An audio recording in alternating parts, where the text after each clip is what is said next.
Hey guys, welcome to part 1 of What If Naruto was a Sensory-Nin and became the head of Root. If you enjoy the video then like, share and subscribe and also comment your thoughts as it inspires me to make more such videos and remember to check out my playlist section for other interesting stories.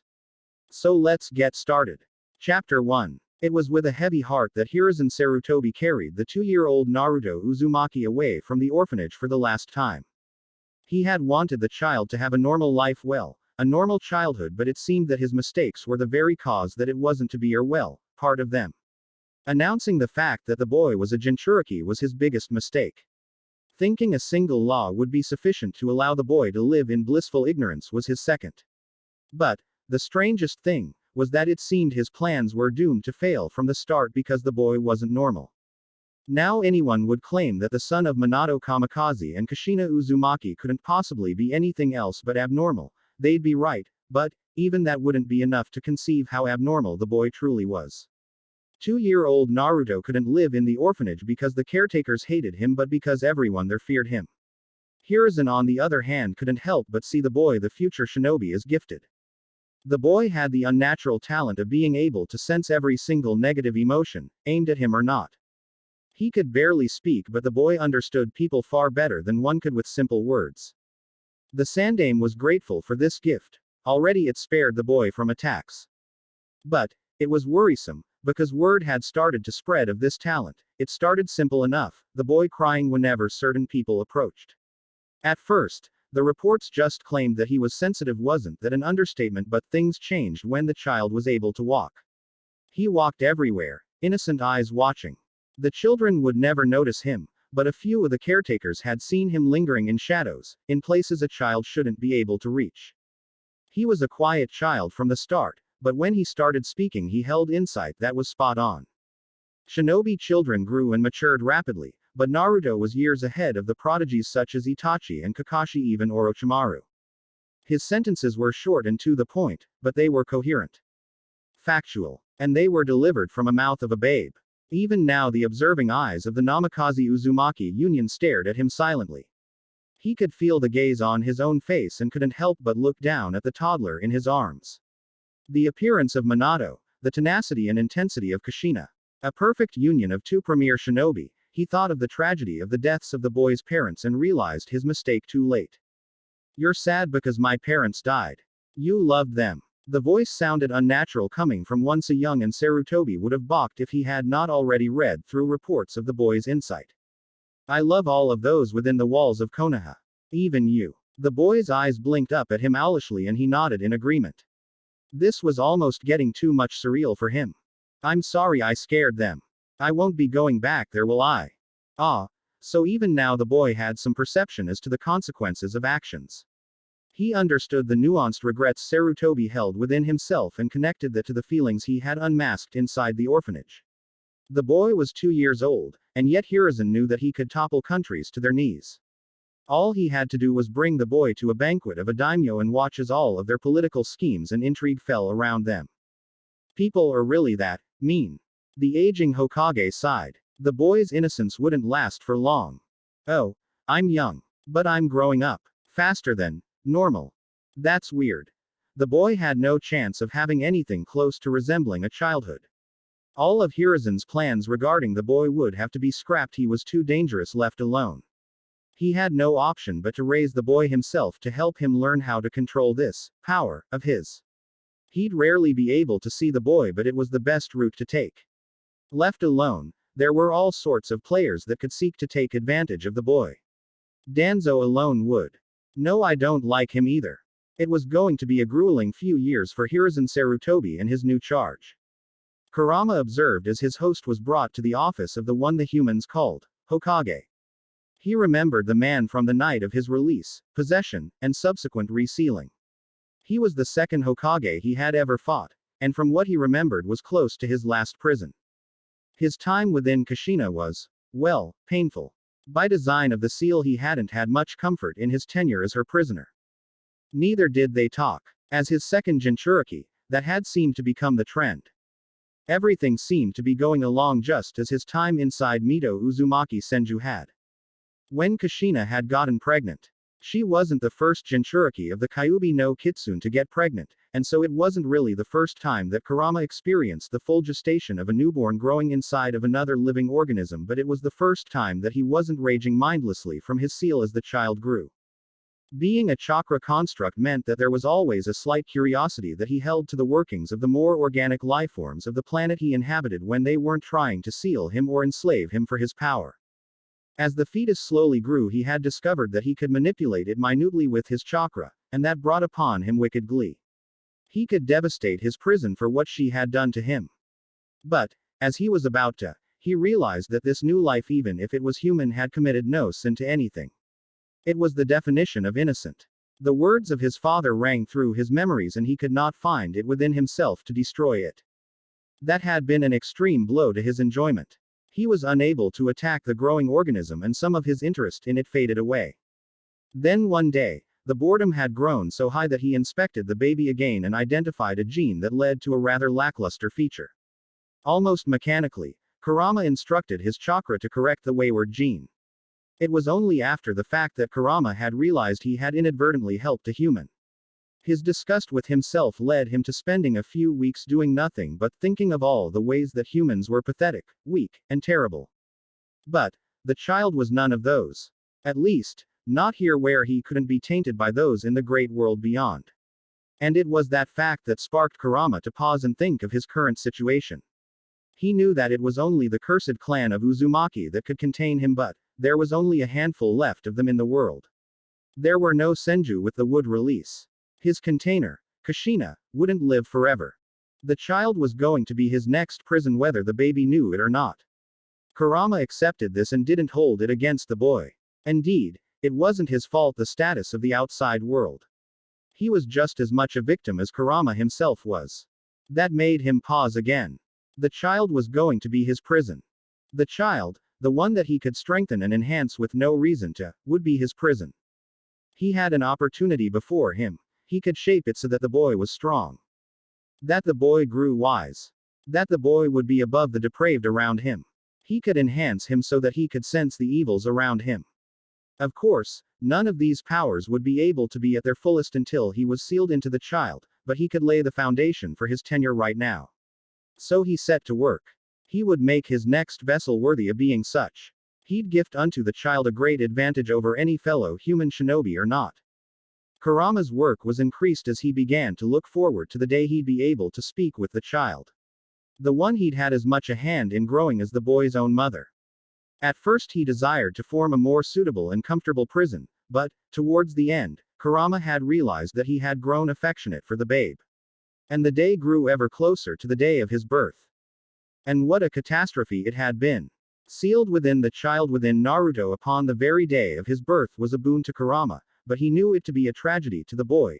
It took a day to get used to his new prison, the work of the damn Yondaime slowing his work even further.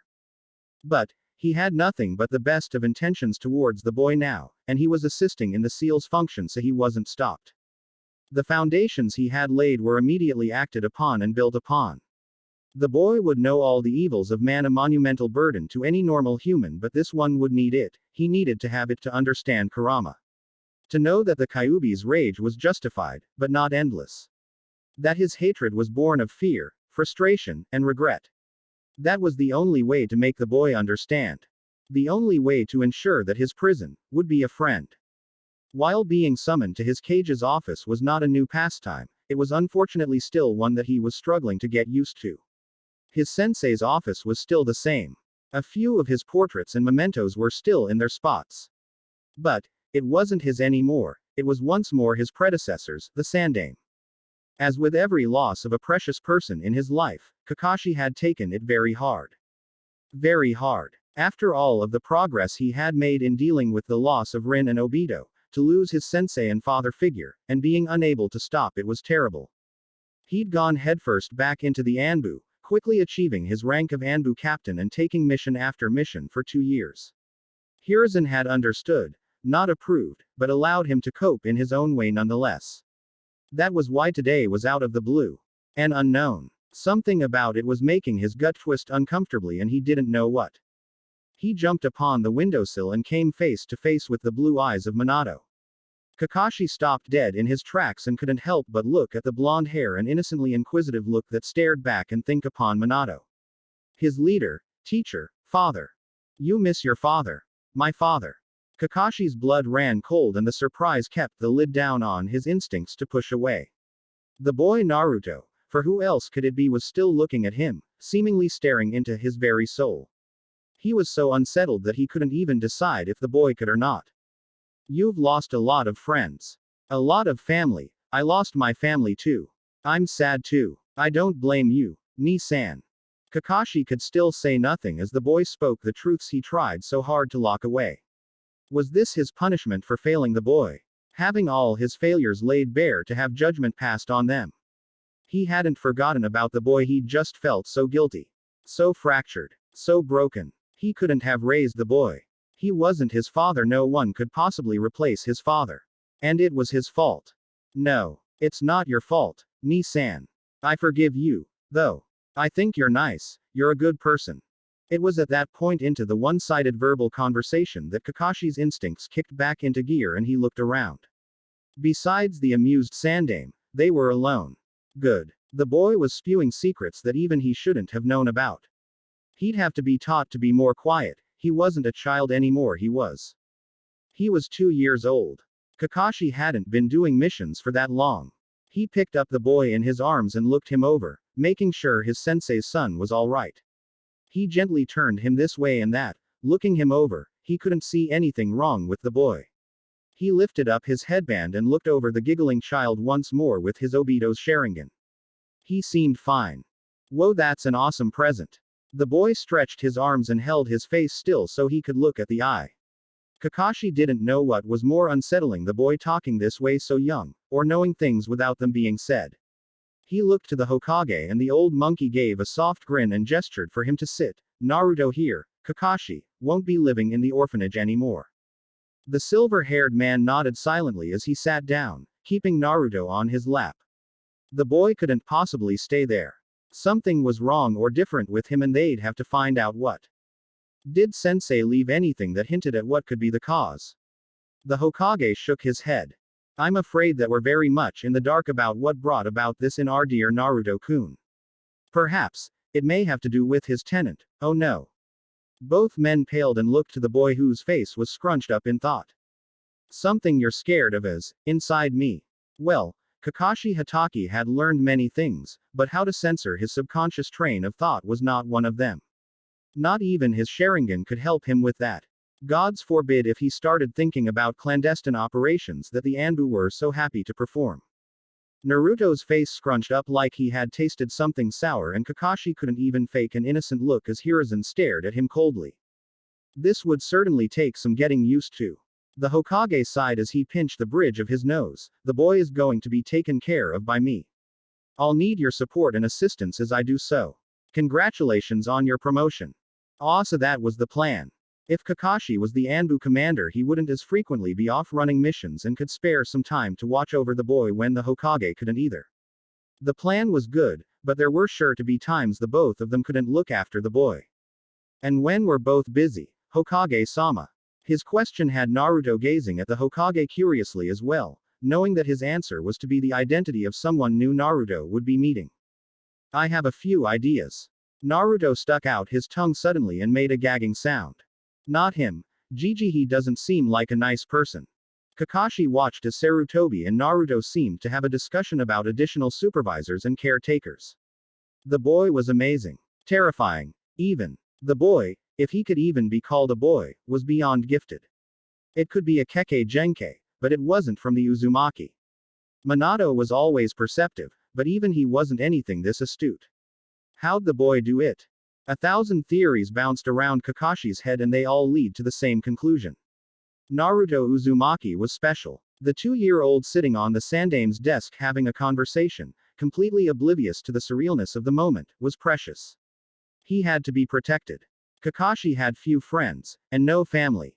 That was what his guilt had convinced him at least. He hadn't deserved getting close to the boy. He'd only bring tragedy to him. He knew better now. The boy needed safety and he needed guidance. Kakashi may not have been as old as the Hokage, but he was an expert shinobi at this point. The boy needed to be surrounded by those that could care for him. It was funny that it was Naruto's words that made Kakashi realize this. He needed the boy too. They were family. Minato was a father to both of them, in different ways. Kakashi had a purpose again. He'd teach and nurture his sensei's legacy. A warmth blossomed in his chest and he smiled as Naruto began to giggle as Hiruzen once more accidentally thought of a state secret. Kakashi, could you take Naruto to my home and watch over him for the rest of the day? Hi, Hokage-sama. Naruto turned to him, arms outstretched, and Kakashi picked him up. The hands that had killed thousands of men quite easily gingerly lifted up the child and held him close. He may have been gone from the boy's life up to now, but that would change. Even if he couldn't constantly be there, he'd always protect him.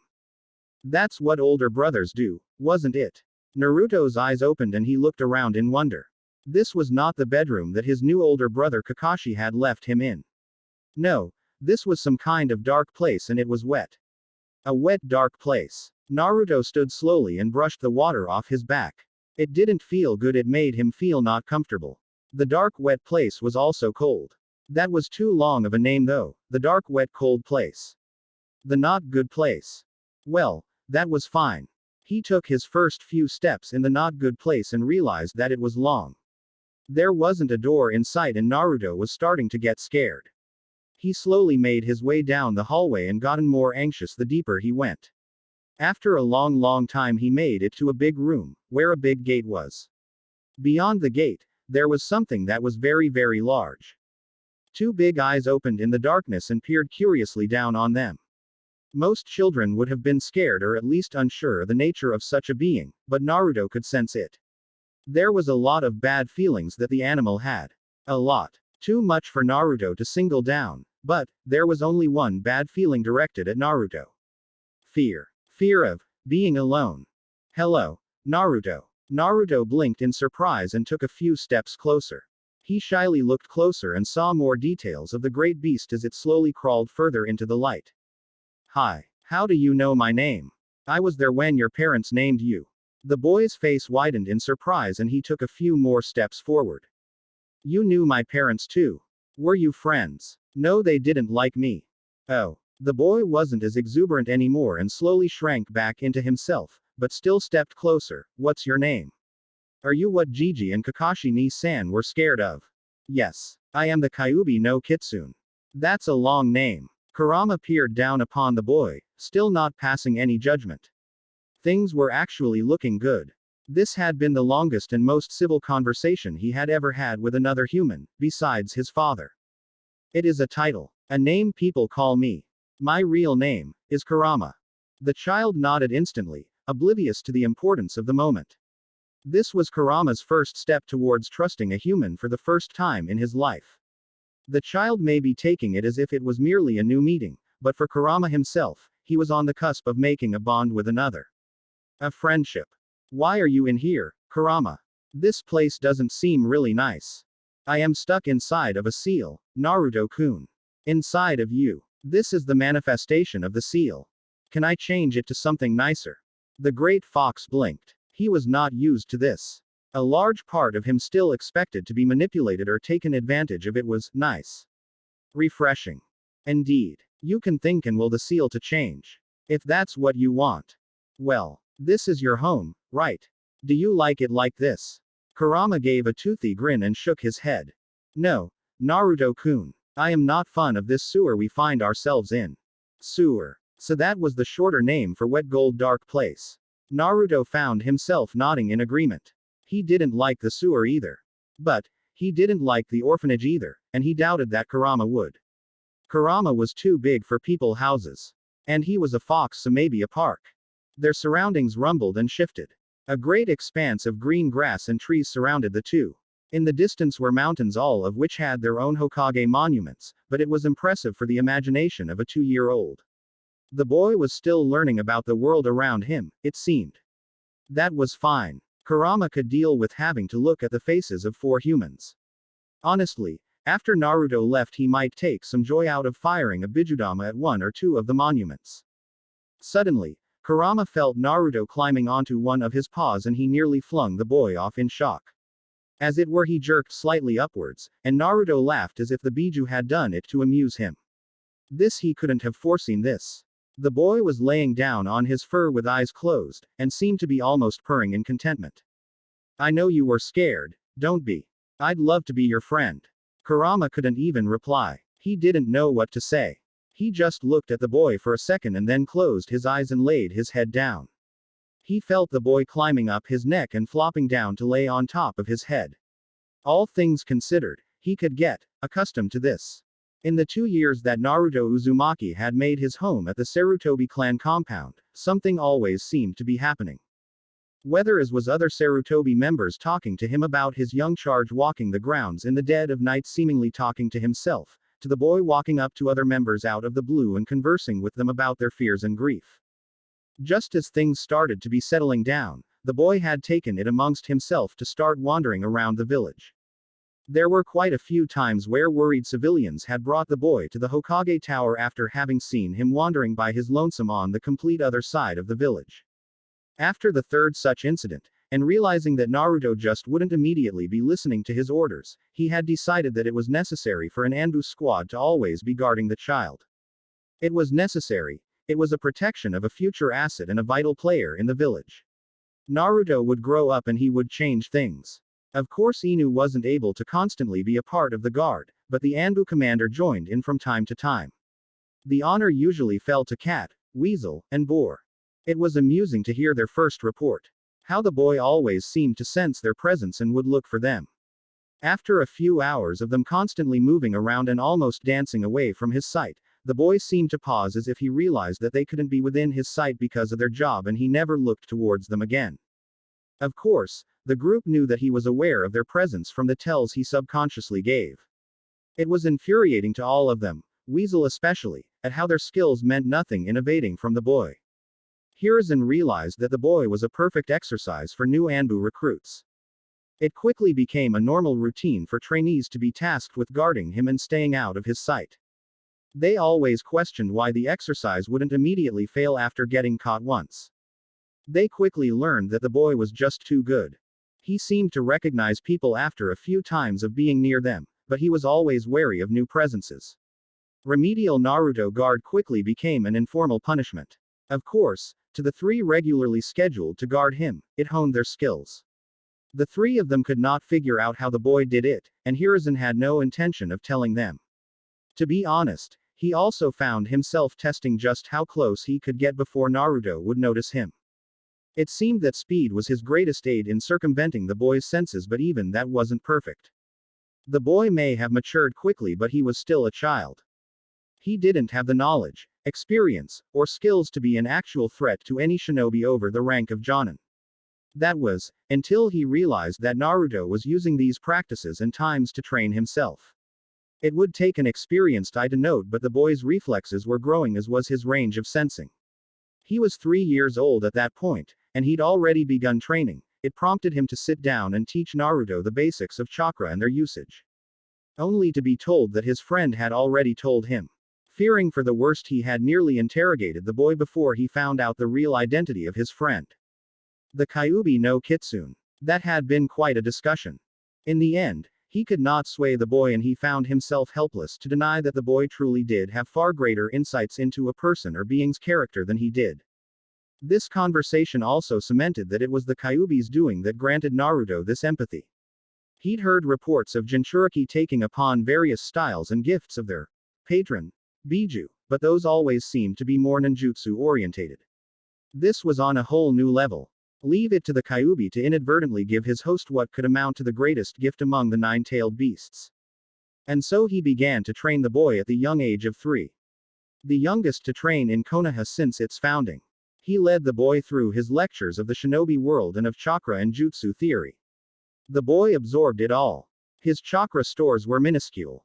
His body, weak. But his mind and senses, unnaturally advanced. The boy took to training with a vigor that reminded him of his old genin team, the Sensory-Nin. He was always training. After a few months, it was brought to his attention that the boy had roped Weasel into training with him. Apparently, Naruto coerced him into assisting after 3 hours of constantly making Weasel evade his senses. Weasel became his senpai with a vicious fervor, as revenge for being used so by the boy. Hiruzen chose to leave them to settle it out themselves. It would be good for Naruto to have yet another role model, and it was good for Itachi to have some sort of social interaction. That was the difference between the prodigies like Itachi and Kakashi and Naruto. Naruto was becoming more and more outspoken and optimistic. Kushina's personality was starting to appear every so often within the boy, but he still mainly operated under Minato's calm and analytical behavior. After 6 months of training, the 4-year-old had become a shinobi. An inexperienced and amateurish shinobi, but one all the same. His age was the only thing holding him back. He hadn't learned any jutsu, not any from his human teachers at least, but he had been starting to practice the katas of the Uchiha Interceptor style as per Weasel's request. It seemed Naruto's senpai had taken supreme interest in his career and wasn't above disregarding a few clan laws to aid him. In the time he could spare, Hiruzen had also started the boy along the path of the monkey claw style, and bojutsu. Truth be told, the Hokage found himself taking great pleasure in instructing such a willing student, and had found himself beginning to lecture upon the basics of jutsu creation without realizing how advanced of a topic it was. The boy was coming along just fine, and Sarutobi found himself allowing him to sit in on diplomatic meetings here and there. They would dismiss the child as only a child, and that was a grave mistake. That was what led up to this meeting between Hiruzen and the ambassador from Kumogakure. A treaty had been reached, signed, and officiated.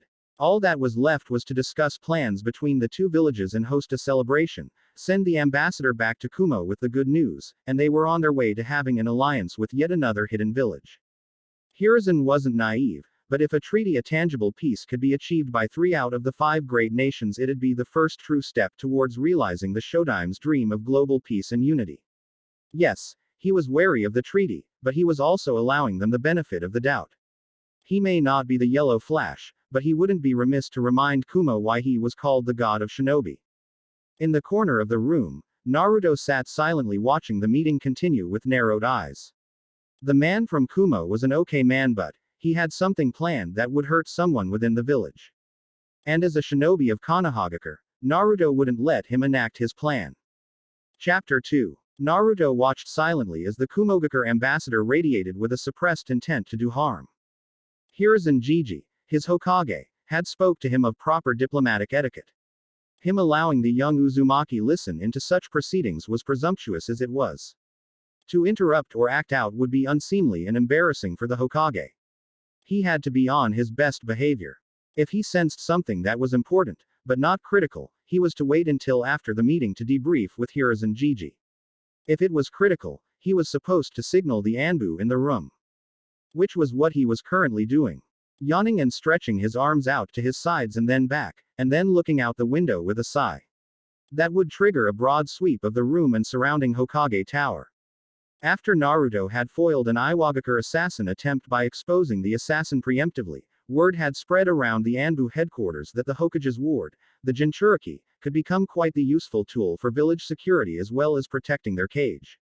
Sarutobi had watched on in amusement for nearly a week as Inu ni, Weasel Senpai, and Naruto had established a complex form of code in his office. The boy treated it as professionally as he could as always, but seemed to enjoy trying to think of subtle tells that others would ignore. As if making their own secret code was a game. While it was true that many shinobi children did indeed play games similar, it was a unique experience to watch a child create such a versatile and useful code, one which veteran Anbu would learn with the same fervor as always, but watching them test themselves and try to decipher every movement the boy made, it made the old man happy. Naruto wouldn't have a normal childhood, but he was glad that he was happy. Or seemed to be, at least. After alerting the Anbu, Naruto slowly reached towards the Hokage and merely pulled his sleeve twice. There. His job done, Naruto relaxed and tuned the conversation out. Now there was only one thing he could do, try to interpret the man's intentions. He closed his eyes and acted the sleepy child. He had to focus. Kurama-san had spent time with him to hone his senses, and even now he could feel the Biju watching him from the seal. The fox said nothing though, knowing that he wanted to figure it out himself. He could do this. The man was arrogant, he could feel his smugness and conceitedness slowly rolling from him in bitter waves. The man hated Konoha that was hidden deep inside at the moment he hated the Shinobi clans. He hated them, for taking his younger brother's life. Yes, the regret of failing his brother somehow leading to his end was there, and that self-hatred fed deeply into his loathing for Konoha. The man was in constant pain, not unlike Kakashi. But he wanted vengeance. Hatred didn't drive Kakashi, but it drove this man. His confidence in himself and his hatred for the clans, the Shinobi clans, the gifted Shinobi clans. Kumogakure's clans had a lack of Kekkei Genkai and had more kidnapping attempts on foreign shinobi than any other hidden village. Hiruzen Jiji had told him as much in their lessons not but a month ago. If that was the case, then this could be another kidnapping attempt. It would be a good opportunity to attempt to steal away a Konohan bloodline on the eve of brokering a peace between the two nations. Konoha had been preaching peace between shinobi nations ever since the last shinobi war, but which clan would be the victim? He doubted that he was the target. Jiji had told him how his mother was almost kidnapped by Kumogakure decades earlier, only being saved by his father, so the target could have been himself, but the man had no intent towards him. No, it was another clan. The most logical targets would be the Uchiha, Yamanaka, or the Hyuga. Naruto nodded slowly before catching himself. He had a role to play and he couldn't allow the ambassador to realize that he'd been made. He'd pretend to doze until the meeting was concluded. That was when he'd tell his Hokage of the secrets he had learned. He could feel the pride Kurama sent towards him from the seal and he nearly smiled. He was happy to be of use to the village and his Jiji. He'd make sure this man's plans failed at all costs. Hiruzen sighed and rubbed his temples. The room had been cleared and Naruto sat across from his desk and Kakashi and Itachi stood on either side. The news was not favorable honestly. Hiruzen was greatly saddened and also frustrated that his desire for peace was once more being taken advantage of by a fellow Kage. Thank the gods for Naruto, he wouldn't have become suspicious until it was too late otherwise. Why didn't we stop him, Jiji? Because he hasn't committed any crime as of yet, Naruto. If we arrest him for thinking of committing a crime, well, that wouldn't stand with Kumo. The boy blinked and nodded his head in agreement. He was young and some of his naivety still held sway, but he was learning. He was learning much quicker than anticipated. Back to the matter at hand, they had to be careful. They had Anbu following the Kumo representatives, but they didn't know who the target was or when they'd strike. Making sure the extra detail of Anbu wasn't discovered was also imperative. The thousand variables circling the situation made the aging shinobi really wish that his successor had been able to be here in his stead, but he wasn't, and it was up to him to keep his village safe. To uphold the will of fire. He had to stop himself as he saw Naruto's face grow saddened at the reminder of his father. Hiruzen steeled his resolve. He'd protect the families of Konoha if only so that no other child need feel the pain Naruto felt. Reinvigorated, Hiruzen rose from his seat abruptly. It was a mark of the severity of the action that the three shinobi, two shinobi and a child instantly silenced and subconsciously stilled for orders. Inu, alert the clan heads. Send a squad to every clan compound. Weasel, take Naruto to my compound and guard him. Kakashi wasted not a single instant and was gone to fulfill his orders and protect the village his family gave their lives to protect. He paused as he sensed the hesitance in both Naruto and Itachi to sit on the sidelines. Jiji, I can help. I can sense when he is going to make his move. Itachi said nothing. If anyone would be able to talk Hiruzen down from his last order, it would be the 4-year-old child who could sense any malicious lie or secret, who could read a person better than even the Hokage himself could. I will not risk your safety in such an operation. This is non-negotiable. Go, Weasel, now. Naruto opened his mouth to continue his argument, but Itachi heard the steel beneath the order, and knew this wasn't Hiruzen Naruto's Jiji talking, it was the professor. The god of shinobi. And Itachi didn't dare anger his leader and so promptly left with the boy mid-rebuttal. Sarutobi sighed once again, left to the quiet of his office. He didn't know the exact moment, but he had gotten so old. He could feel it now. He was still as strong as the best of any Junin, but he could feel the weakness in his bones and the pain in his joints. His mind felt as young as ever, but his body rebelled with each direction. His dreams were still as vibrant as ever, of a world where children need not train to kill. What he'd give to bring peace to these petty and squabbling nations. He was less optimistic each and every day. He'd really thought that the Yondaime Raikage had changed his mind. How foolish of him. The warmongering ways of Kumogakure seemed to be in full effect even now. He groaned as he realized how long Danzo was going to hold this latest development over his head. He wouldn't be surprised if his root agents were just waiting in the shadows to take advantage of this situation. That thought rooted him back in the present. He was losing himself to the stress of the moment. He needed to protect his village. He may have gotten softer and weaker in his old age, but he wasn't any less protective of those he served. And his judgment would be as cold and swift as the kunai he'd used to end the lives of the enemy of Konohagakure. That was for certain. Naruto sat silently as Weasel Senpai stood silently, his vigil over the young boy absolute. Anyone else observing the young teen would infer nothing from his stance. And if they could see his face beneath his mask, they'd find the mask was more expressive. But for Naruto, this was the most troubled his caretaker and mentor had ever been. Anxiety, worry, anger, regret, fear. Fear that the Uchiha would be targeted. That his brother would be stolen from him while he was guarding Naruto. The realization that he was holding Weasel Senpai back from aiding his family stung Naruto. He had no desire to burden anyone, especially one who genuinely cared for him and was kind to him. He sensed every fear the usually stoic Uchiha held, and it nearly overwhelmed him. His fear for his brother, for his family, was smothering the Uzumaki to such a degree he was starting to get panicked. Fear of loss, hatred at himself, anger at his powerlessness. The Uchiha felt everything so much more than normal people. It must be the curse of hatred. Kurama-san liked to go on and on about the vile Uchiha and their bleeding hearts and corrupted eyes. Weasel Senpai must have been a very strong Uchiha indeed if he felt emotions this deeply. As it was, Naruto didn't like his friend and senpai feeling this way. But his senpai knew him well. He couldn't talk him into going with him to stalk the ambassador. Weasel Senpai wouldn't let himself be manipulated into escorting Naruto against a direct order from the Hokage. But what could he do? Naruto could still sense the ambassador, and he could tell he was nearing his point of action. He needed to stop him himself. He wanted to show everyone that he could be a shinobi. That he could save them as they saved and cared for him. So he had to think. He couldn't convince Weasel Senpai with logic, but he could use his fears against him. It was a simple idea and a staple tool of any shinobi, but it was one that made Naruto hesitant to use against his ally. His friend. But what choice did he have? If he wanted to prove that he was a shinobi, he had to act like one. Even when it made him feel bad. Weasel Senpai. He's moving. Good. He had his senpai's attention. Time to bait the hook. The Uchiha. He's going after Sasuke Uchiha. The Anbu are being distracted. Naruto had never lied to Hiruzen, Kakashi, or Itachi. Never had he lied to any of his precious people. So when Weasel Senpai immediately leapt out the nearby window, Naruto didn't feel pride, he felt guilt. Overwhelming guilt. He'll get over it, kid. If you want to act, you best be careful. Naruto nodded his head in agreement and was off. He made his way across the rooftops, effortlessly evading all Anbu patrols.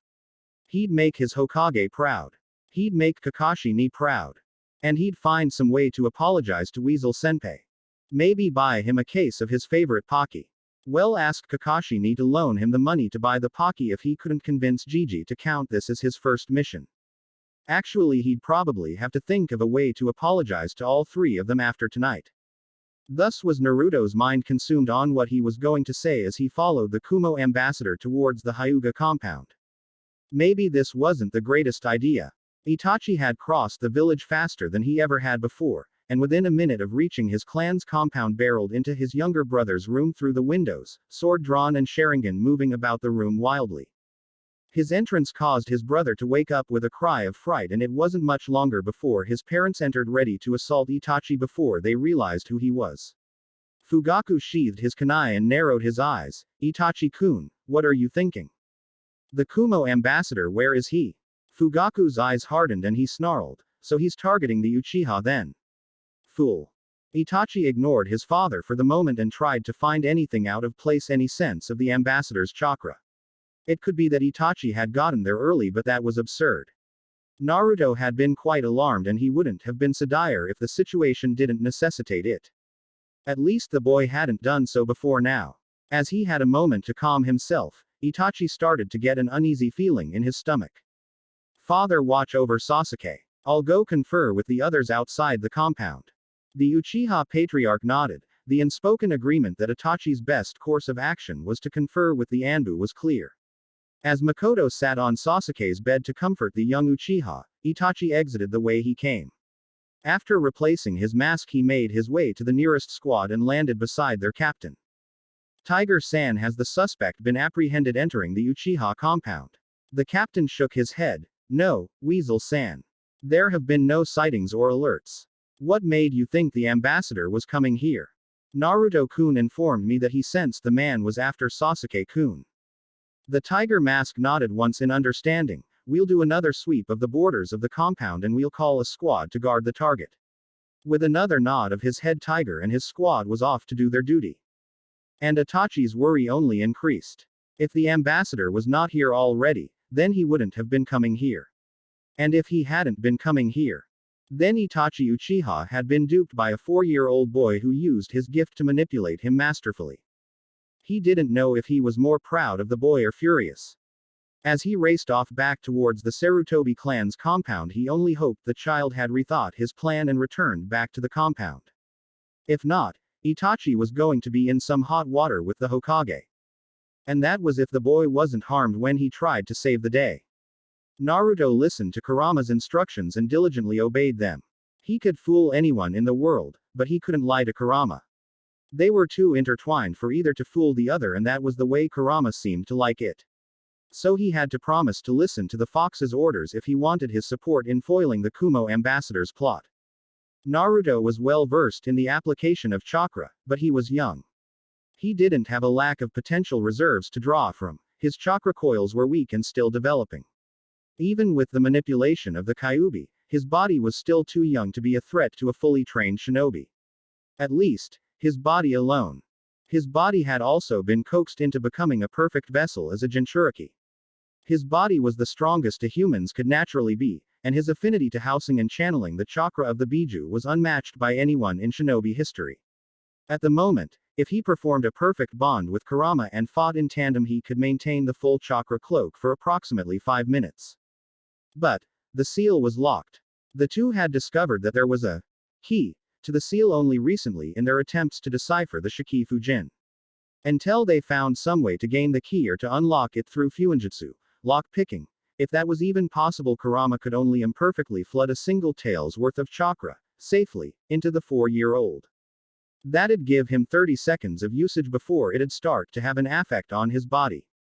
If he allowed Kurama control, it would be enough of a jump to have on the unsuspecting Kumo-nin. He quickly darted into the shadows of an alley as his target passed beneath him in the sewers.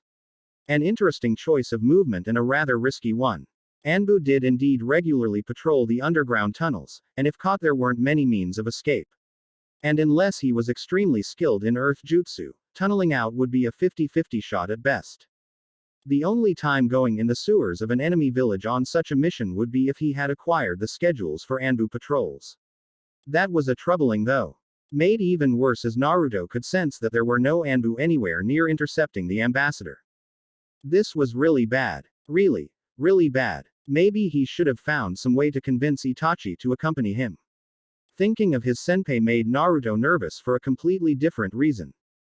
Naruto. Focus. Naruto silently nodded his head and focused on the task at hand. He couldn't worry about the repercussions, he had to see his mission through. He had to be a shinobi. If he was stupid, then Jiji, Senpai, and Kakashi would all be upset at him. And just feeling their disappointment and frustrations, the thought made him cringe. He hated when those he cared for felt those emotions towards him, so he'd make it so they wouldn't have to. He'd do his job perfectly and they couldn't be mad. His vigor renewed, he tailed the shinobi across the village. It wasn't long before he began to believe he knew their destination, the Hyuga complex. So, Kumogakure was after the Byakugan. He stilled across the street from the complex as the ambassador rose from the manhole down the block. He peered around the corner of the building but could see nothing where he knew the man to be. He was quite skilled in infiltration, it seemed. Big surprise, Naruto realized. He shook his head and using the barest amount of chakra he scaled the wall. He noted that there was indeed an Anbu patrol, but they were sedentary. Alert but not moving. How could they not sense? The Kumo-nin was gone. At least Naruto couldn't sense him at all. How was that possible? He could sense his emotions, but they were muddled and it was hard to pinpoint exactly where they were. It was as if his brain didn't know how to process his empathy anymore. Genjutsu. Naruto groaned and Kurama quickly disrupted his chakra system. With a start, Naruto realized that there was an extremely light buzzing noise in the back of his hearing. Smart. An auditory-based genjutsu. One that wouldn't immediately alert the clan with the eyes that can see chakra. Incredibly smart. They had really planned well for this mission. They better have if they had wanted to kidnap a citizen of Konoha if Naruto had anything to say about it. The young child swiftly flung himself up into the branches of a tree hanging above his perch and silently maneuvered from limb to limb, making sure to keep within a certain range of his target. His Gigi had taught him tree walking early on in order to assist his learnings of the monkey claw style. The style was the most useful when the practitioner of the style was amidst the branches of a tree. It gave the young boy a sense of belonging amidst the tree tops of his home, and made him that more deadlier when acting within the forests of Hino Kuni. Truth be told, Naruto had taken quite a liking to the style, in part to wanting to emulate one of the most precious and important people in his life and also in part to the maneuverability the style prompted. Where the Uchiha interceptor katas were quick, they were rigid upon defending. The elites of the Uchiha clan were the most dangerous when they were stationary and had clear range of vision. Their Sharingan gave them ample time to map out their opponent's next move and the space gave them ample time to react to any incoming threat. The style was based around being able to counter strikes quickly while also allowing the shinobi to shift into casting a jutsu at any time. It was perfect to also counter foes who came at you en masse, without the benefit of the Sharingan, though the style became next to useless. It was only Naruto's ability that allowed him to salvage as much as he could, twisting the style and perverting it to match his sensory power. That alone wouldn't be enough for him though. It was the addition of the monkey claw style that would give the boy that edge he needed against foes that would normally overwhelm him. This is what Hiruzen Jiji and Weasel Senpai had told him many a time. Of course, they had meant in the future when he was an actual recognized shinobi of Konoha and not before his chakra coils were even finished developing. Nevertheless, it was his understanding of the monkey claw style that truly allowed the boy to not rouse his prey's suspicion. The infiltrator had managed to make his way unheeded by the Hyuga until he stood before a bedroom door. Naruto had to restrain himself until just after the man enacted his plot. He was facing a Junin. He was not even yet a genin. He couldn't fail here, there was too much at stake. He had to get it right. The man entered the room and grabbed a sleeping girl, ensnaring her in a genjutsu which she was helpless to resist. This was the moment that Naruto struck. He threw his training kunai at the man, making sure to toss two others on intercept paths in the two most likely routes of evasion. The would-be kidnapper dodged out of the way at the last second, evading the subsequent kunai easily, and launching two shuriken at Naruto's initial position. Naruto watched impassively from underneath his original perch, remaining calm as adrenaline pumped through his veins and the enemy shuriken sailed over him. The boy knew just how risky his current situation was in, and he knew the risk and what it could cost him. He wouldn't be rash. He'd prove that the lessons he'd been taught hadn't been given in vain. He'd act like a shinobi would. The Kumo-nin couldn't let any witnesses live, and every second that he was impeded from obtaining the package and retreating severely increased the chance of detection and mission failure. He'd have to take care of Naruto quickly. So he'd let the ninja come to him. So he waited. He didn't have to for long. The man blurred into his line of sight, and that's when Kurama flooded Naruto with his chakra. Naruto could taste the fear that suddenly flooded his enemy. He was a Kumogakure shinobi after all. He probably knew what Biju chakra felt like better than any Konoha nin. That hesitance was what allowed Naruto to slash forward with his hand and strike with the chakra cloak. Large gashes opened up on the would-be kidnapper's chest. Naruto moved quicker than he ever had and used his enemy's movements against him to swing around and grab the bag before pushing off with his feet. The force sent him, and the young girl, safely up to the roof, while it pushed the infiltrator forwards. Naruto frowned as the one-tail cloak dissipated, but then blinked and sighed in relief. The enemy nin turned around quickly, only to stare into the burning Byakugan of Hiyashi Hyuga himself. The situation grew more dire as 10 other clan members stepped forwards from the shadows, all in the stance of the gentle fist. Surrender. Hiyashi's voice was as calm as ever, but Naruto was nauseated by the emotions held underneath the surface. Naruto nearly jumped when he felt a hand rest on his shoulder and he turned to see an identical, but less enraged, version of Hiashi. The man's eyes widened in surprise after finally noting who he was. Uzumaki-san. Naruto grinned sheepishly and that nauseating feeling only grew as an Anbu squad materialized on the same rooftop. He paled as he stared into the emotionless mask of a weasel as the girl he had rescued was taken out of the bag and placed within the Hyuga's arms. Naruto nearly wished that he could control his gift, that way he wouldn't be able to sense his senpai's disappointment and rage. And even worse, his fears as to the condition he'd find Naruto in. "Excuse us, Hisashi-san. My squad will escort the prisoner to Ibiki-san, but the Hokage wishes to see Naruto-san." Immediately, the Hyuga nodded and glanced to Naruto sympathetically, and the boy could only gulp as they shunshined away. Naruto gloomily sighed as he slowly copied down the excerpt of the dangers of fighting a superior opponent from the Ninja Guide for the 50th time. He was halfway done with the second half of his punishment, and he couldn't decide which half was worse. Having to look Hiruzen Jiji, Itachi Senpai, and Kakashi Ni-san in the eyes and endure the sour waves of disappointment that oozed from them as he gave his debriefing or the menial and mindless task appointed to him. Even now he could sense Sarutobi Jiji eyeing him every now and then from his desk. He was broken out of his misery from the sound of a knock at the door. Hiruzen barely had time to call them to enter, before he had taken up the ceremonial position of a lower-ranked observing ward off to the side of the room. Hiashi Hyuga entered and alongside him was the young girl Naruto had saved. The two Hyuga bowed in respect, and Naruto bowed back while Hiruzen nodded. Hiashi stepped forward. "Hokage-sama, I'm here to inquire as to the fate of the infiltrator, and Hinata here has something to say to your ward." He gently bent down to push the girl, who was hiding behind his leg, forward, and she looked down. Naruto could sense her fears of disappointing her father as well as her fears of being made fun of for her eyes, and being called weak. Her mind seemed to hate herself, already. Naruto wasn't used to feeling these emotions from children around his age, and it was a little surprising. She quickly bowed. "Thank you, Uzumaki-san." There was a short silence before her father lightly nudged her, and then she blushed in embarrassment and looked back to the floor. "F for saving me." "Thank you, sorry." Hiashi sighed, and the disappointment that he could not hide from Naruto made the boy frown. He schooled his features as he realized that the man had noticed and slightly frowned before he effortlessly assumed an emotionless mask. Naruto wondered why they didn't just model the Anbu masks after the face of Hyuga nobility.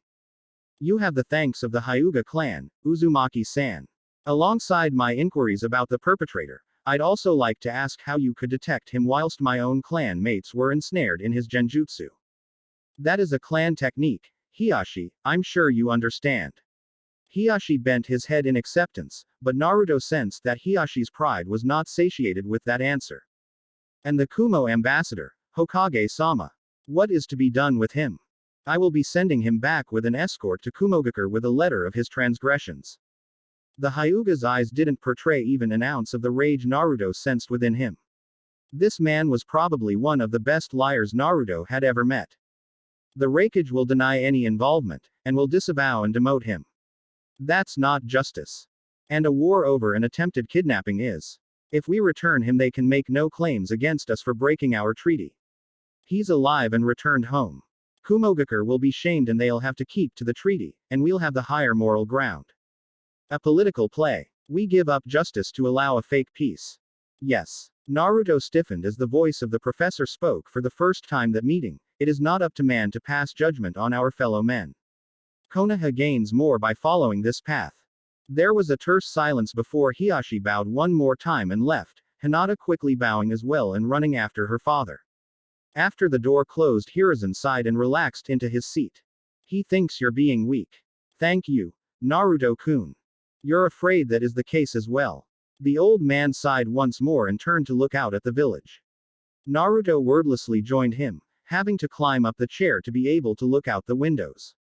The sun was starting to set, and a light breeze made the tree tops dance in the waning light. The village looked peaceful and beautiful. Naruto felt the Sandaime looking at him, but he couldn't tell what he was thinking. All he could sense were his fears and regrets swirling somewhere in the background, not currently at the forefront of the great shinobi's mind.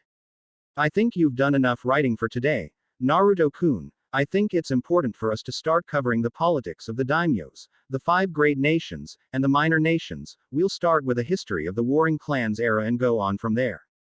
Hi Hokage-sama. Hiruzen smiled. It was good to have a student once more. Kakashi lazily watched as Naruto leapt at him from the treetops. After another 6 months of training after the Hyuga incident, the boy was finally at genin level. At least in terms of physical strength. His chakra coils still weren't ready for continuous use and it aggravated the child to no end. Kakashi, Itachi, and Hiruzen were all thankful for that fact.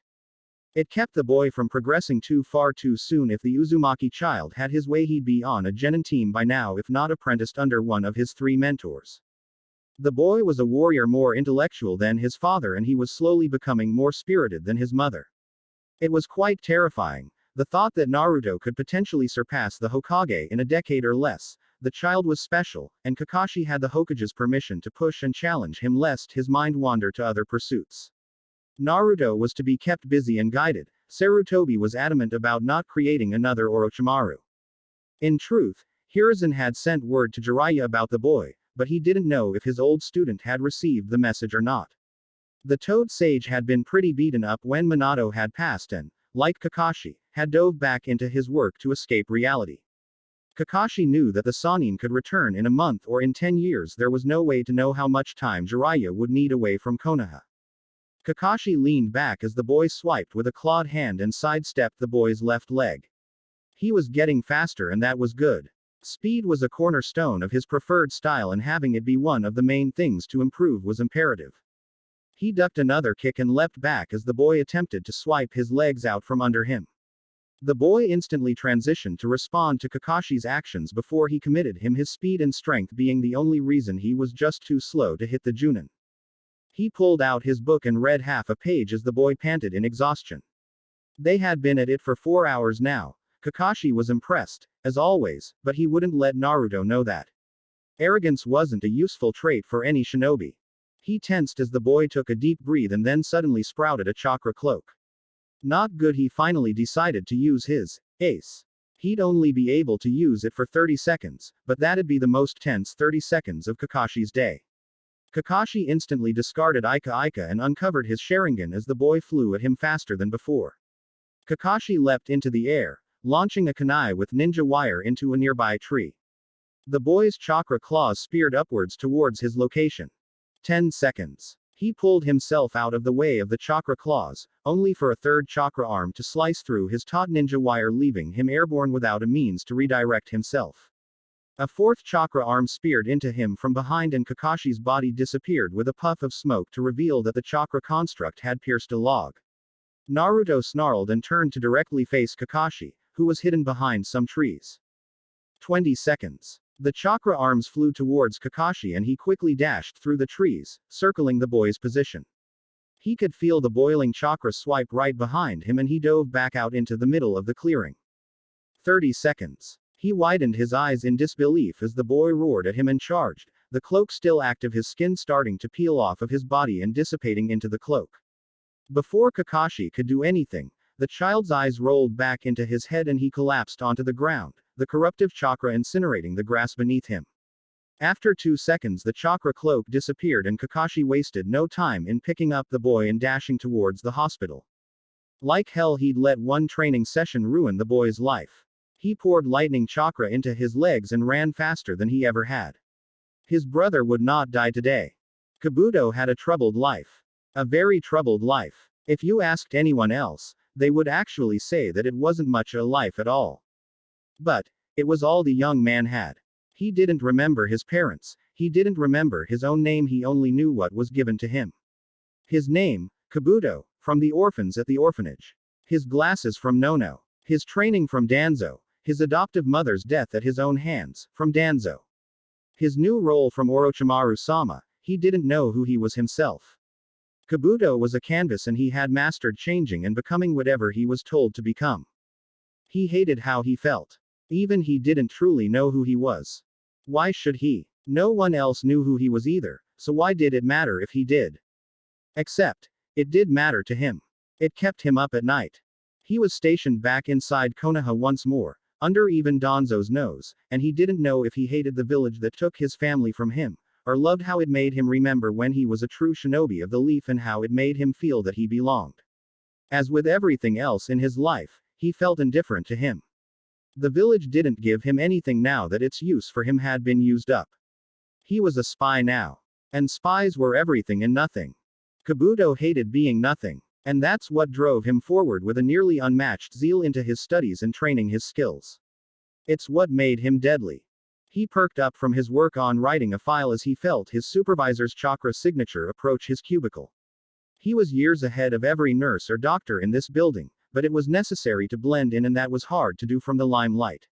So he found himself stuck in the lowly position of cubicle work most of the time. Kabuto, come. We have a special case. That could be quite the learning opportunity. Kabuto nodded politely, put down his pen, and followed quickly.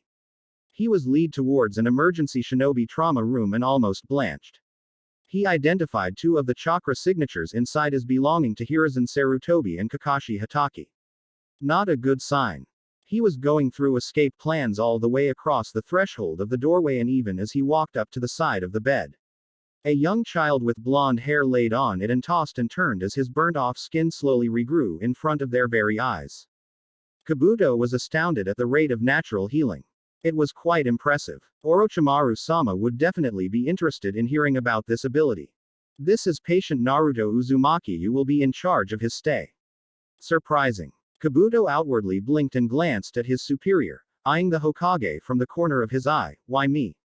He almost tensed when the professor took a step forward. Naruto-kun is a special child, and we believe that having a younger doctor, such as yourself, will put him at ease. Kabuto's eyes narrowed as he knew there was more that wasn't being told, but he merely nodded his head. He was a doctor of Konoha, a lowly genin, nothing more. I'll take good care of him. The Hokage nodded and left the room, starting to discuss something with the head doctor, and Kakashi gave Kabuto a penetrating stare. You better. A lowly doctor wouldn't scoff at the Junin's threat, and so he didn't. Imagining the day he could shed this skin and rub it in the arrogant ninja's face was a strong secondary reaction instead. He took a second to look over the boy more intently, desperately ignoring the Anbu studying him from outside.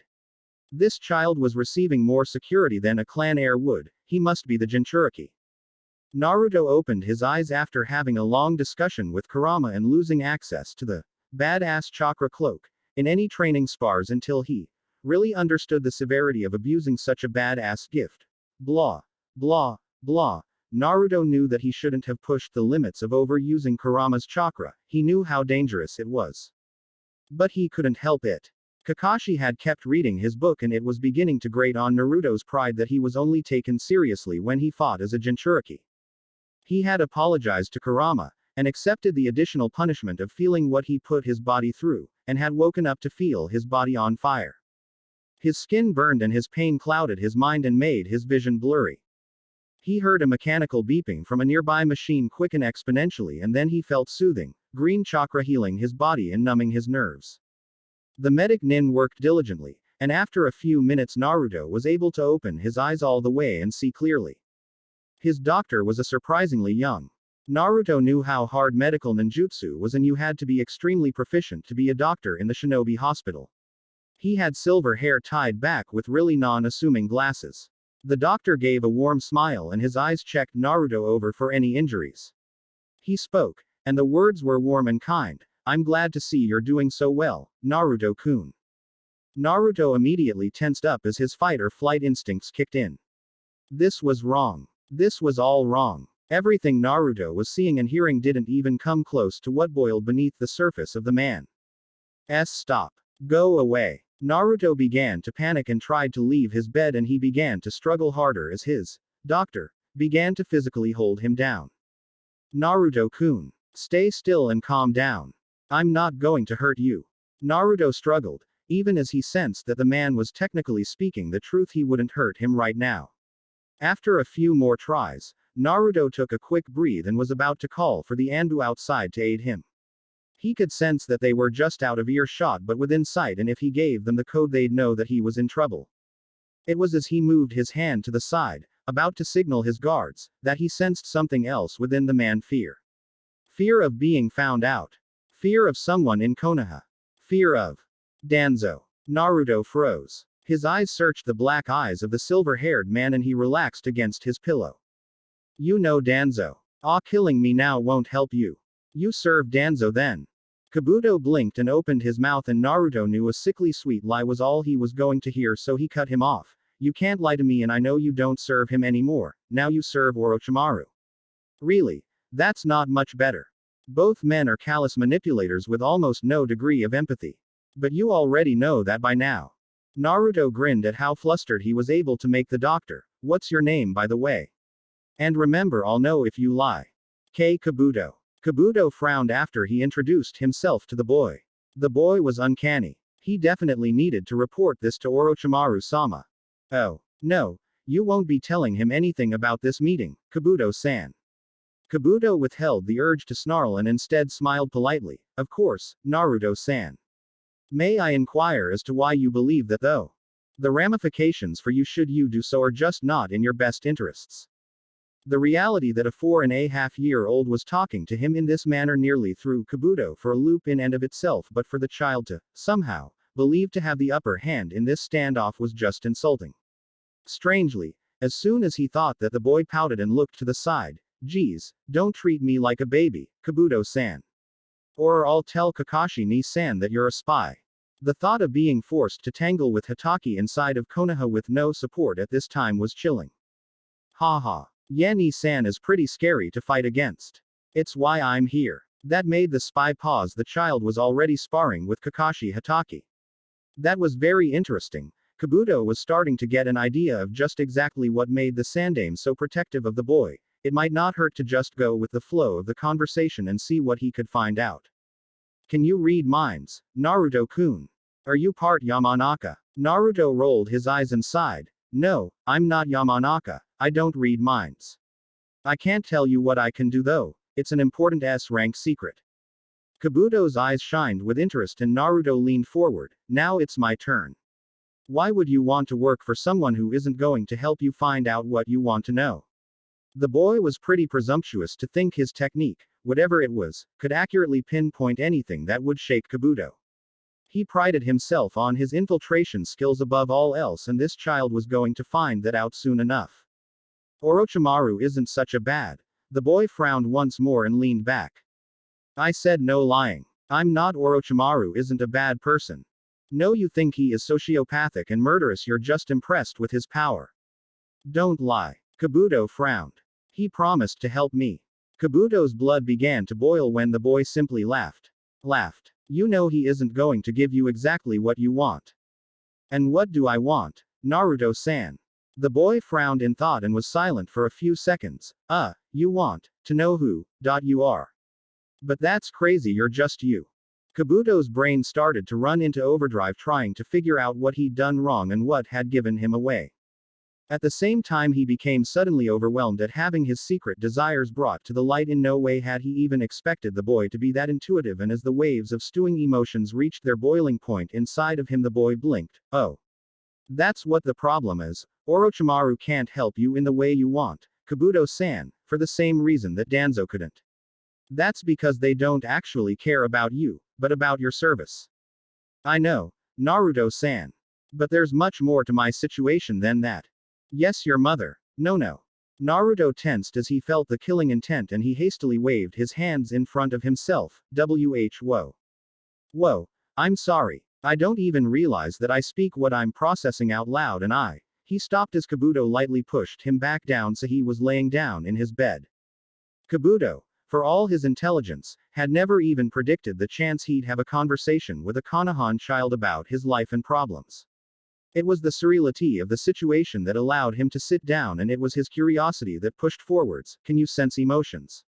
The boy flinched and he felt a smug satisfaction. At least he wasn't the only one whose secrets were being unveiled in this little chat. Well, not all of them. I can't say any more though. You understand the importance of keeping secrets. Kabuto nodded slowly. He did. A silence grew between the two. Kabuto couldn't leave the boy with this knowledge. He couldn't risk it. But he couldn't kill him and he wasn't a Yamanaka, and kidnapping the Jinchuriki wasn't possible. And as he thought of potential actions, he watched the boy's face and realized that the boy knew what he was thinking and he himself was at some form of impasse. Kabuto-san, I have an idea. The vulnerability present in the young child as he spoke was very surprising. It was then that Kabuto realized he was talking to a 4-year-old this entire time and he could relate. If Naruto had been left at the orphanage, then maybe Danzo would have recruited him, maybe. He nodded his head silently to show he was listening and the boy looked him straight in the eyes. What if we made a deal? I know who you are and I can help you find yourself, and in return you have to defect back to Konoha. Kabuto blinked. It was absurd. A childish idea. Naruto-san, you do realize that I was a Konoha nin before, yes? And that if I truly rejoined the ranks that Danzo would. The boy frowned and nodded his head tersely. I know what he would do. No. You'd report to me. And I'd tell Hiruzen Gigi what you tell me. Ludicrous. Laughable. Insanity. And how would this benefit me? The boy smiled. Because you wouldn't feel the pain or hatred that you do, and I'd keep you safe. The final 5 words were said so innocently, but with such conviction, that Kabuto felt his will weakening. Logically, he should kill the boy now. Take the body and flee the village, but the boy, even in how he presented himself, he just reminded Kabuto of the orphans in Nano's orphanage. The longing to belong was there and really, he was getting the objectively better end of the deal if the child could pull through on his promise, if he could somehow get sanctioned by the Sandame. It felt crazy, but right. For the first time in years, Kabuto recognized the will of fire burning once more. He was quick to keep a lid on it, lest the boy realize how much he longed for exactly what was being offered. Instead he just gave a polite smile. I'll think on it, Naruto-san. Tomorrow, we can discuss it more. What do you say? The boy gave a wide grin, as if he had just won some form of battle and held out his hand. I think we're going to be great friends, Kabuto-kun. Perhaps we will, Naruto-kun. Chapter 3. Kabuto came early the next morning to check in on Naruto, and was only slightly surprised to find the boy perked up and waiting for him. He had expected the boy to sleep longer, considering his age.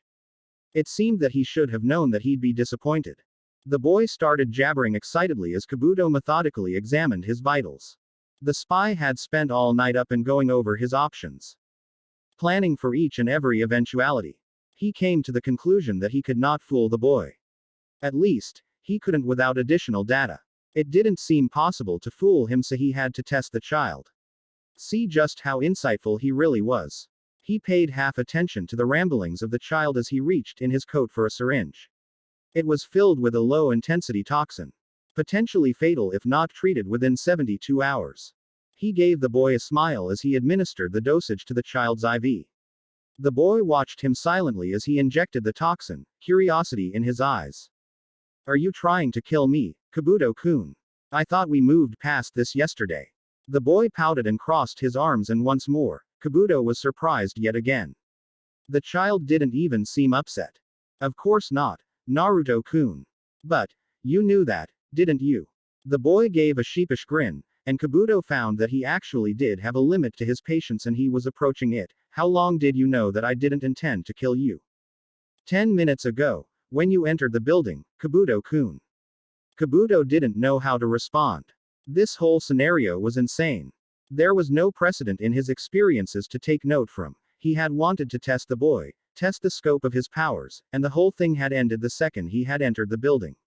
He was slowly beginning to accept that the child was a prodigy to end all prodigies. At least, as far as sensory abilities went. Do you want to be a shinobi, Naruto-kun? He watched as the boy grinned, nodded, and spouted his dreams of being the Hokage. He watched for signs of childish delusions, weaknesses, or logical fallacies. He found none. At least, none below the surface. The child was energetic and rambunctious, but his eyes showed the real picture. No matter how bright they shined, there was an eternal gleam of insight that made Kabuto wary. He didn't know if that was relieving or just more worrying. Naruto-kun, I think we should talk about our current situation. I think so too, Kabuto-kun. You've been worried about it all morning. We need to talk it out, and then when you agree we have to start working on your lying. My lying. Naruto nodded sagely, his small head nodding in the oversized hospital gown accentuating the absurdity of the gesture. You need to become a better liar if you're going to fool Orochimaru. Quote. To fool Orochi. Yes. Naruto actually tried to get up. Kabuto quickly pushed him back down, but he couldn't stop the boy from ranting. This isn't a game. I know what position you're in, and the only way for you to be safe from here on out is if the only person you can't fool is me. I can sense every negative emotion inside you, Kabuto-kun. I can tell how conflicted you are right now. Afraid, yes, afraid.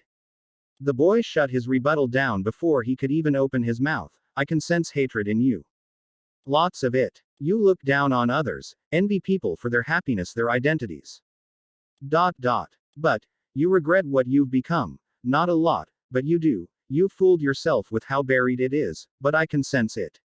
I can sense everything. The child sighed, and withdrew into himself for a moment. Kabuto could see the barest of twitches in his face, hinting at reflexive expressions forming, almost as if he was having another conversation, although, as a Jinchuriki, it's entirely possible that the boy was never alone.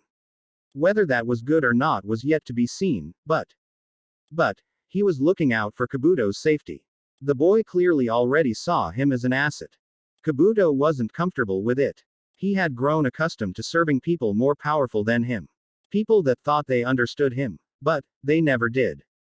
Not completely. That was what gave him security. Should things not look good for him, he always had a backup plan, an escape route. He could strike before they could. They were stronger than him, but he could deceive them. This boy was weaker than he was, but he could not fool him.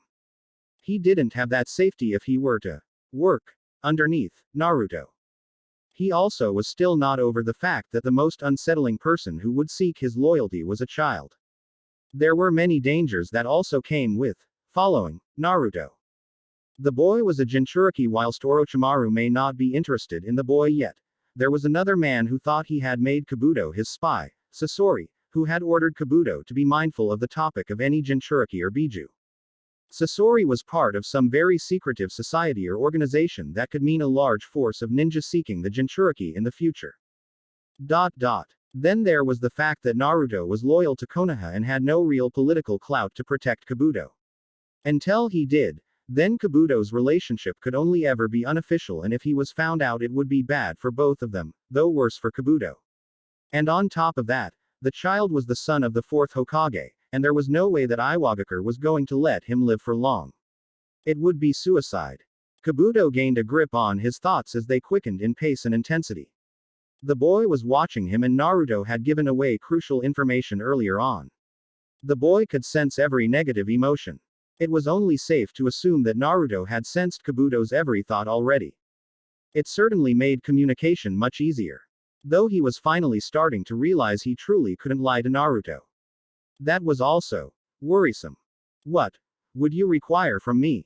The boy perked up, almost as if he hadn't known what Kabuto would choose. Something for future deliberation. Well, I don't know. If you know stuff that might help Konoha or save lives, tell me. But if it's too dangerous, don't. I want you to be as safe as you can be, and oh. You can't lie to me, and you have to honor your word. You can't break a promise, and I promise that I won't break any of mine. The boy held out a hand, and they both held a breath. The boy didn't know if he would shake, and Kabuto didn't know if he would either. It was dangerous. The boy wasn't as strong as Orochimaru yet. But Kabuto wasn't thinking long term. The boy was the Jinchuriki of the Kyuubi no Kitsune and son of the Yellow Flash. He was 4-ish years old and had brought Kabuto into a checkmate. He only needed time, and then he could become as strong as Orochimaru. Stronger. Not only that, but the child was a good person. Kabuto couldn't detect a hint of malice or malign intent. If he didn't join, then he was declaring he would serve Orochimaru, serve against Konoha, and he would be making a powerful enemy. That thought teased Kabuto's imagination into painting a portrait of the shinobi the boy could become. He ran a quick analysis of the boy's chakra and intellect now and made a quick and dirty guesstimate of the boy's strength in the future, his power being able to inspire real loyalty and cut corruption and treachery at its roots. Kabuto could imagine one root he'd love to see burned from the greater tree of Konoha. Yes, it was dangerous. But Kabuto was now beginning to see the potential of the situation. Naruto professed a desire to be Hokage, and already he was working those around him. He was attempting to seduce Kabuto into defecting to his banner. The child's face grimaced at the darkest interpretation of his actions, but Kabuto paid it little mind. This was too much. Kabuto had gone his entire life being denied what he desired at every turn to have it all right here in front of him. That was why he was hesitating. It was too good, and yet if he passed it up now. His eyes steeled as he stretched out his hand to shake the hand of his new leader. He was worried and uncertain. But he was also proud. He felt the will of fire burning within him once more. His smile matched Naruto's and he didn't even have to fake it. It was the middle of summer in the village and the warmth saturated the air and carried the sounds of a bustling village quite easily. The Sarutobi clan compound was on the northern outskirts of the village proper. It was one of the closest compounds to the Hokage monument and the Hokage tower respectively. Hiruzen took the time to allow the ambience of the perfect day to wash over him as he ate an early breakfast. Talks with Kumogakure had picked up after their kidnapping attempt of Hinata Hyuga. The poor child was nervous for a while, but had seemed to settle down after a while.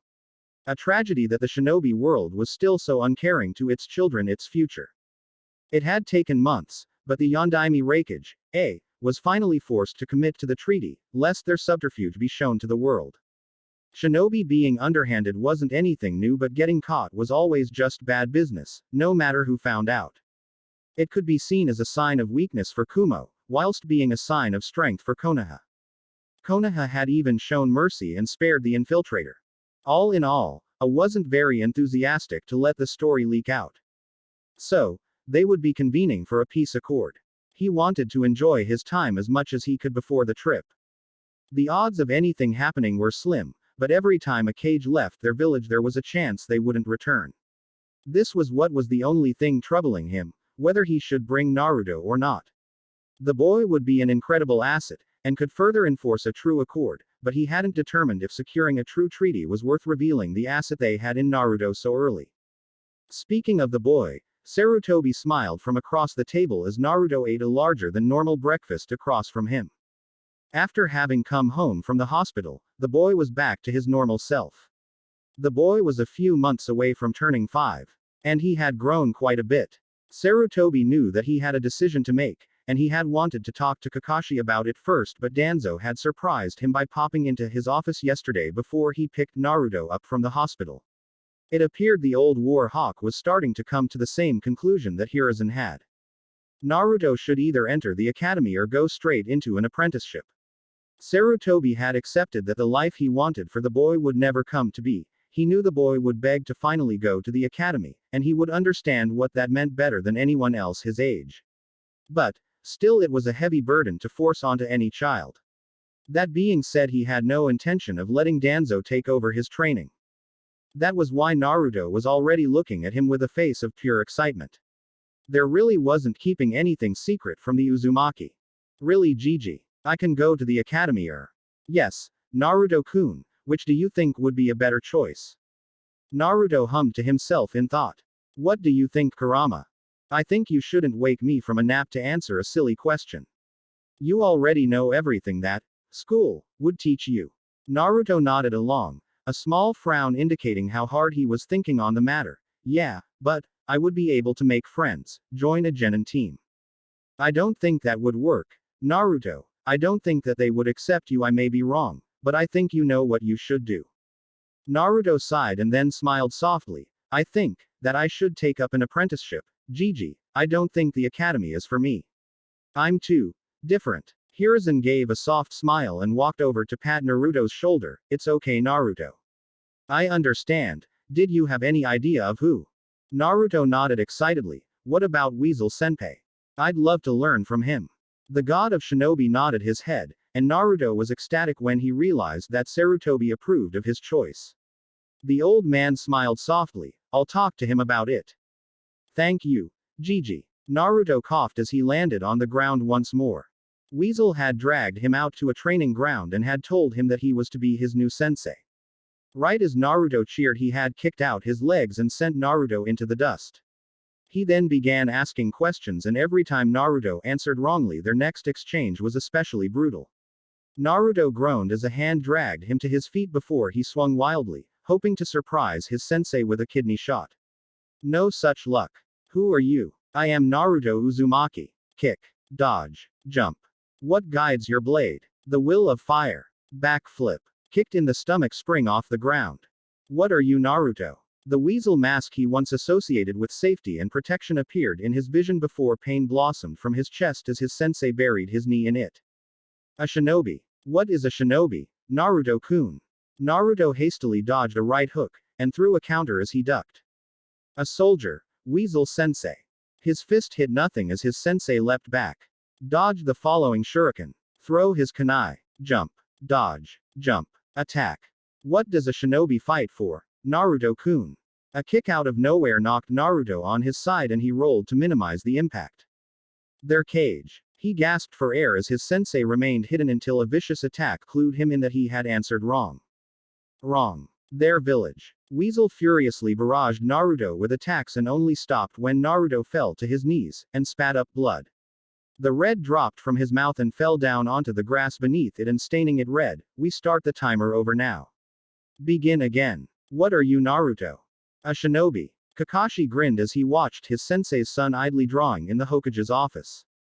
Such thoughts of his departed sensei brought up his grief, and the ray of sunshine would always pause when he sensed those feelings, to look up and just smile at Kakashi. The boy, burdened with the loss of his parents and being reminded by it constantly from Kakashi's memories, always tried to comfort his brother, as his first reaction. It would usually make himself feel guilty for consistently bombarding the boy with these feelings, and that would usually end up with the boy sensing such and walking over to grab his hand. Luckily, he was able to restrain himself this time and merely smiled back behind his mask. Day by day, his guilt was slowly diminishing. That was a miracle in and of itself. The death of his father Tsukumo had destroyed him. He had broken into shards and his personality had been just as cutting as broken glass. He had been so destroyed. It hurt, to this day, to think back on those memories.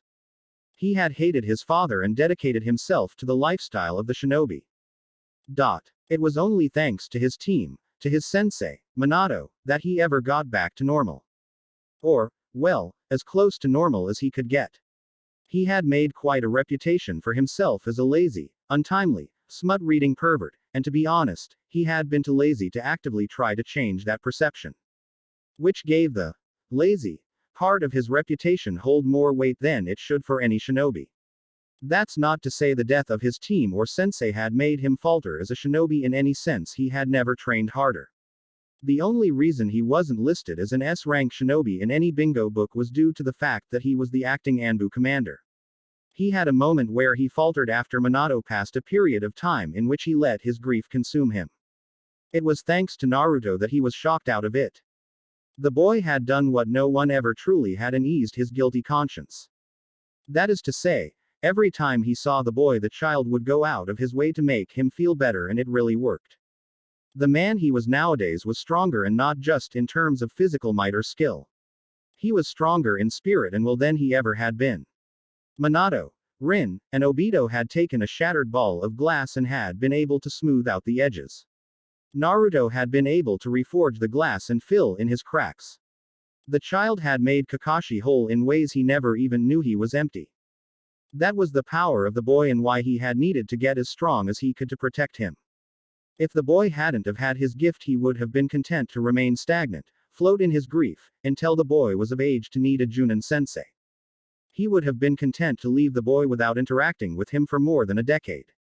It would have been a mistake, and all he would have to excuse it were cowardly defenses, though if that had happened, Kakashi could admit that he wouldn't have been the best guardian for the boy either. He wouldn't have been a sufficient parent, and couldn't have looked after him solely, but he could have been an elder brother figure, much that he was now. It was a simple irony that after having the boy heal him of his past regrets, he would find his time spent regretting actions he hadn't taken, but might have. Of course, the boy was also very helpful in de-stressing Kakashi from the clutches of his new position. Leading an Anbu team and losing a member was one thing. Leading every team, every loss could trace back to him. And whether the fault lied at his feet or not, Kakashi found himself helpless but to blame himself. He was a creature of guilt and grief. It was the natural action for him to take. Naruto made it all worth it.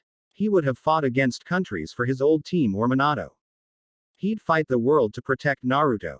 Thankfully, He wasn't the only person that was looking out for the boy nowadays. Hiruzen Sarutobi and Itachi Uchiha were probably the best caretakers he could have asked for to watch over the boy. Usually all three saw eye to eye. That's why when he disagreed with either of them it was enough to get him a bit antsy.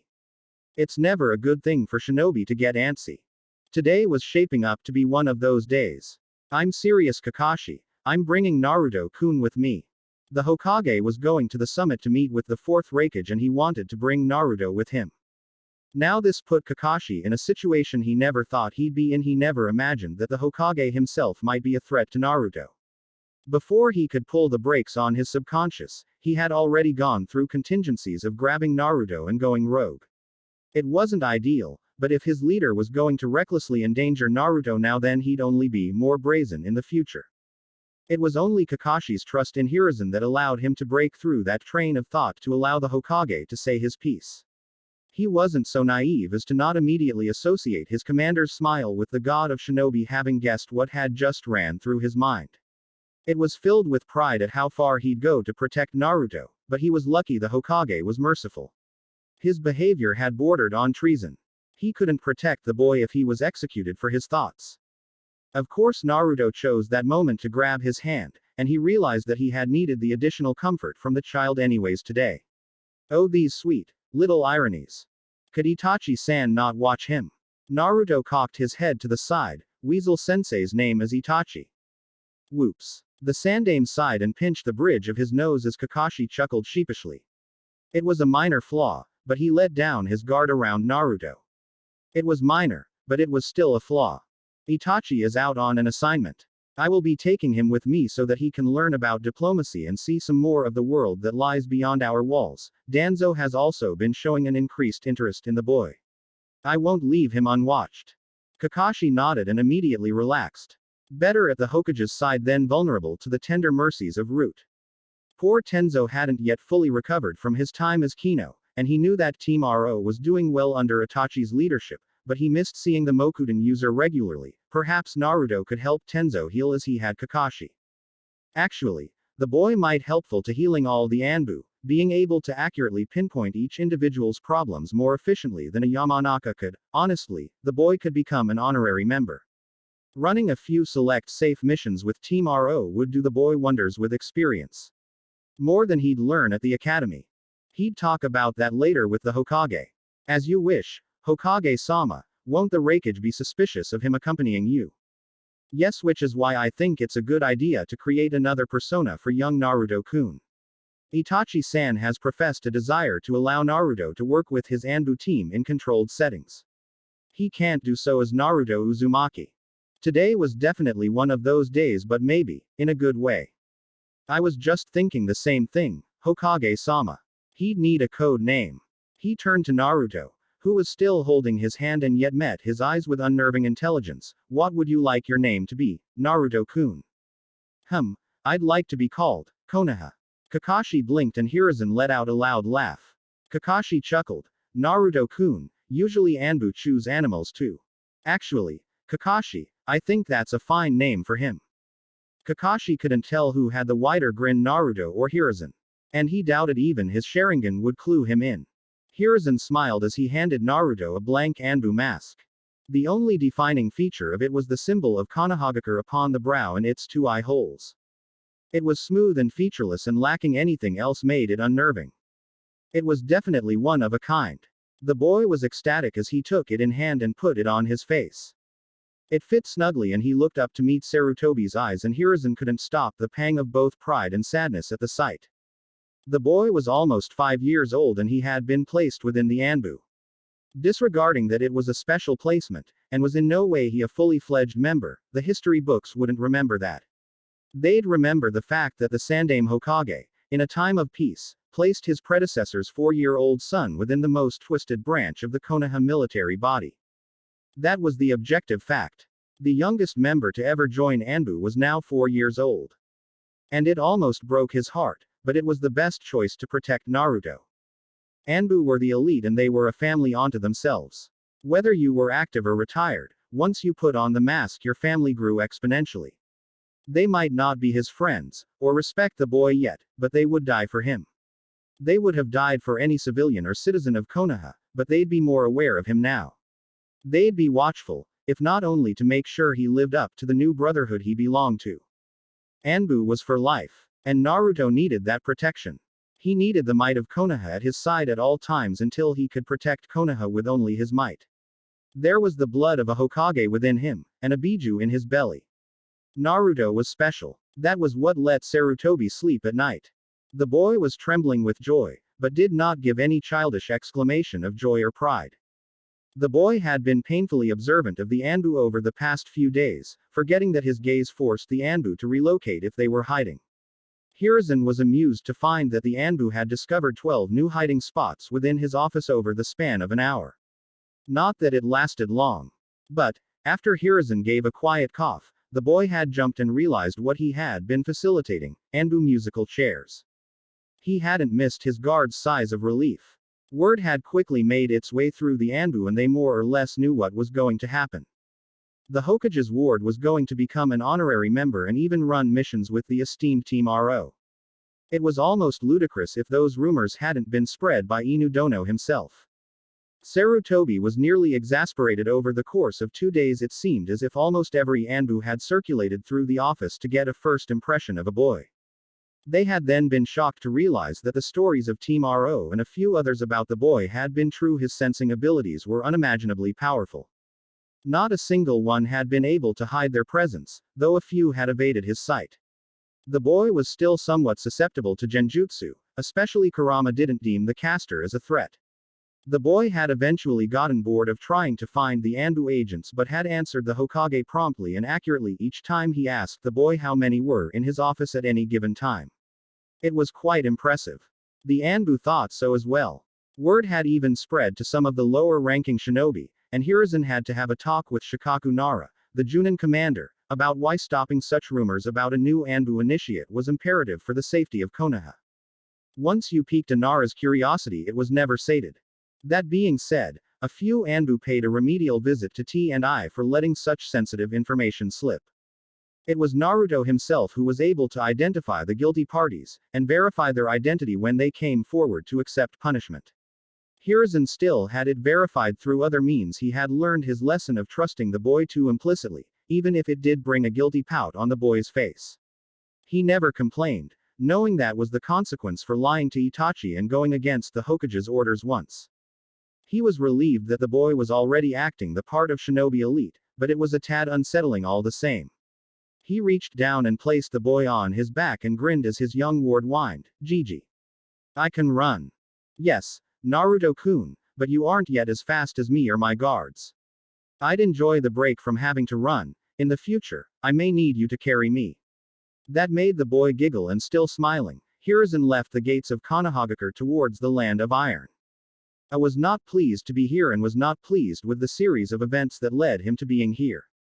His advisor, Darui, had warned him that trying to snatch the Hyuga heiress was likely to backfire, but he had been confident in the men he had chosen, and also in the rage of the Hyuga. To be disappointed twice over was infuriating. More so was the Hokage's response. I had never been a true believer of diplomacy, believing military might to be the best bargaining chip, but even he could see how damaging turning down the Hokage's request would be for his village. As the Raikage, he was bound to do his best to protect them, even if it meant meeting with the old monkey. With him he brought Killer B and 5 Anbu. Normally, he'd have brought less, and not even brought B, but this wasn't just any diplomat. This was the god of shinobi. And he didn't believe the rumors that had been spread in the wake of the Yondaime Hokage's death. He knew Biju didn't die. B had confirmed that fact. Konoha still retained the Kyuubi and were hiding it in an attempt to propagate the image that they weren't mobilizing their forces and honestly sued for peace between nations. It was a load of shit, and I didn't buy it. He entered the room the samurai were hosting the talks at and bristled. The Hokage had 2 Anbu guards behind him and an infant sitting beside him, masked with an unusual mask bearing the insignia of Konoha. I wasn't pleased to be here. He wasn't pleased to be forced to diplomacy. And he most assuredly hated being thrown off by the sheer gall of the smiling monkey sitting across from him. That feeling only increased as the child sputtered in shock, slammed his hands onto the table, and shouted at him, "The Raikage. Hokage-sama isn't a monkey." Wasn't pleased. Chapter 4. I was not pleased. Hiruzen could see that the second the Yondaime Raikage had entered the room. He had never known him to be a patient or diplomatic man, and it seems that some things hadn't changed.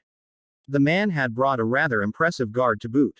He was rather content with his own guard, trusting in the expertise of Boar, Cat, and Konoha. It was a shame. That flush of pride he felt at the thought of an agent code named as Konoha was overcome by a sigh as said operative gave into his childish impulse to respond to some thought he was sure the Raikage had upon seeing him.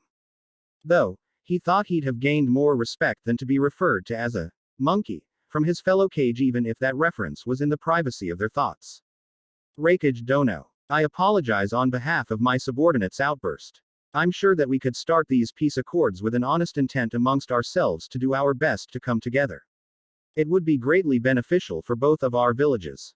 I gave a grunt and sat down at his seat, his right hand, a man listed in the bingo books as Darui, doing so as well. The samurai mediator sat equidistant between both parties off to the side, silent until any trickery began. I crossed his arms and leant forwards. I seek to come to a peaceful resolution as well, Hokage Dono. He's lying. Sarutobi made no movement that he had heard the response from Konoha beside him, but A's focus immediately shifted back to the unknown Anbu agent at his side. Having Naruto don this persona would be for nothing if they didn't employ his talents. They even had a perfect cover for him to be introduced this way to the Raikage. I was rash, bold, reckless, and hated politics. He would not be riled by a fellow Kage, but he'd fall prey to manipulation from someone he saw as inferior to his position. A position that Naruto could easily employ.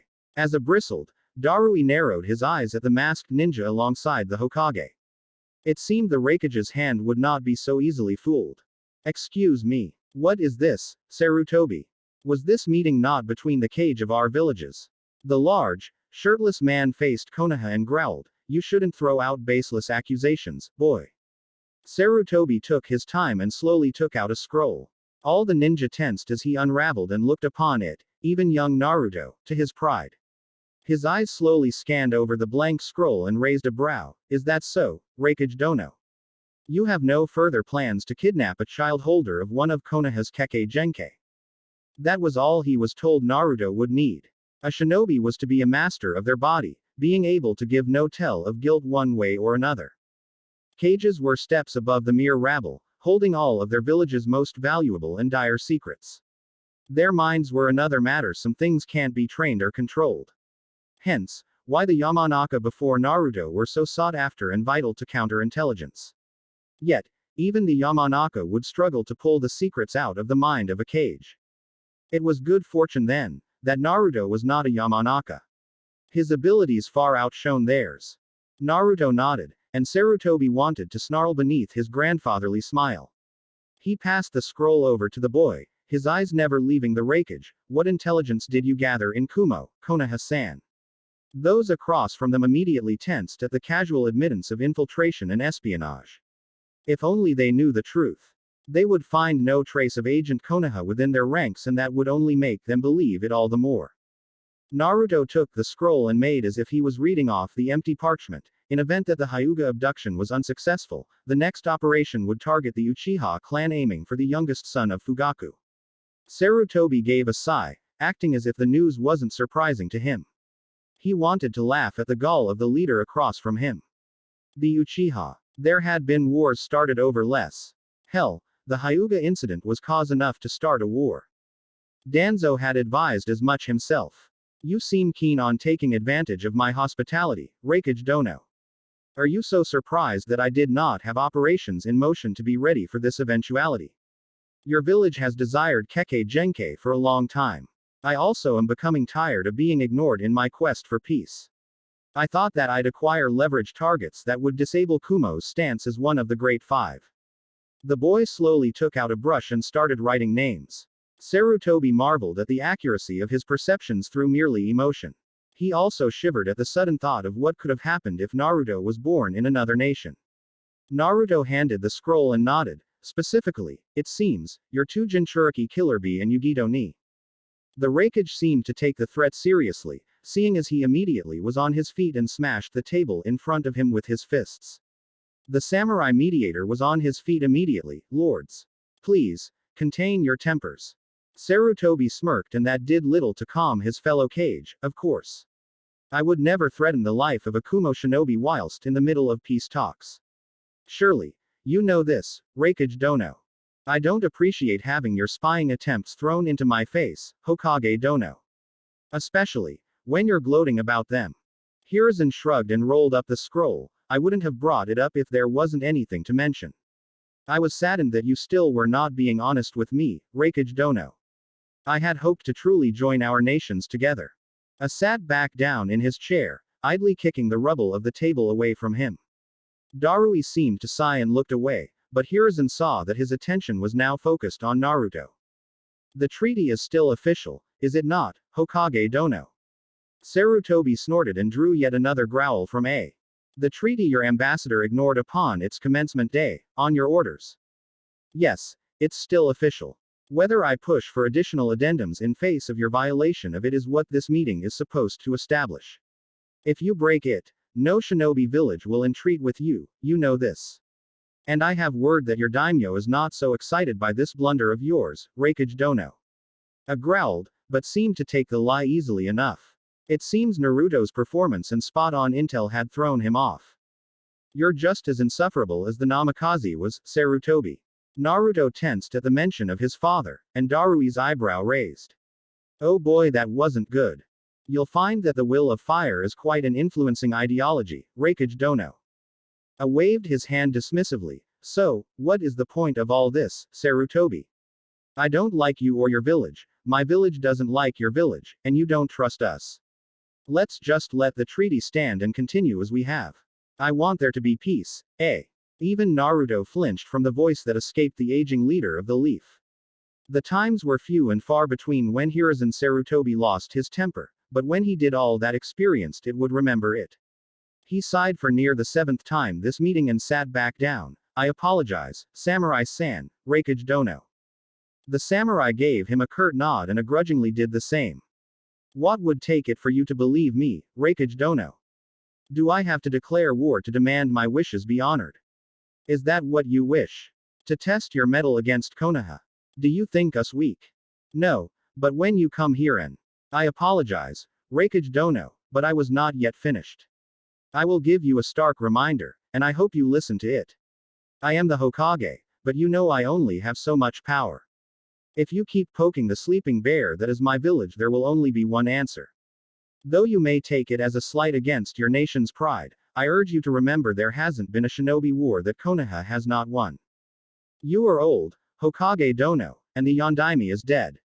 I am the fastest man in the world now. I wonder how much your ninja would appreciate seeing what happens to their ranks when one that holds that title goes up against them.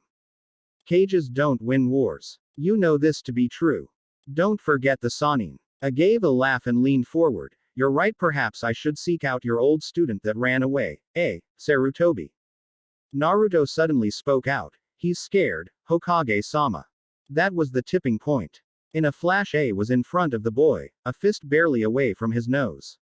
He was staring at the boy blankly even as Sarutobi held a kunai to his kidney. If this child speaks one more time, you have no negotiating power here, Raikage Dono. What is he, a Yamanaka? Are you reading minds here, Sarutobi? Hiruzen gave a soft laugh and shook his head. There is no Yamanaka here, Raikage Dono. Just an inspired shinobi who holds true to the will of fire. Already training another successor. He looks a little young. Hiruzen nodded instead of disagreeing. He hadn't lied to himself. Naruto made a strong nominee for Hokage. But, that was far in the future. Very far, if he had anything to say about it. He had not been excited to come out of his retirement, but the weight of age had been shaken off. He wouldn't allow his age to inhibit his decisions. He had to fight harder, to be fiercer than he ever was if he was to keep Konohagakure safe. It was one of the few instances that Danzo had actually approved of his choice. Raikage Dono, I think it's time to come to the meat of the matter. Let's talk about terms that will encourage both of our villages to work together and eventually see each other as true allies. There should be no compromise between shinobi, Sarutobi. The insufferable Kage across from him crossed his arms and frowned. But, I suppose I don't have a choice. We'll try to make this work, But Kuma will only uphold this treaty as long as its needs are respected as well. Or until we have the upper hand. Went unsaid, but it was a step in the right direction. Hiruzen could work with this.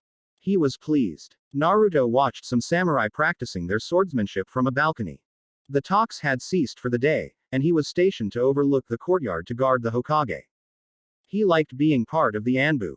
He belonged there. None of the others cared about who he was. For the first time in his life he felt like he truly belonged. And he got to be a shinobi. Without going to the academy. He had always been scared that he'd go there and the other children would make fun of him. Whenever his Gigi had taken him to the park in the past, whenever Naruto would be off by himself, the other kids would pick on him and call him names.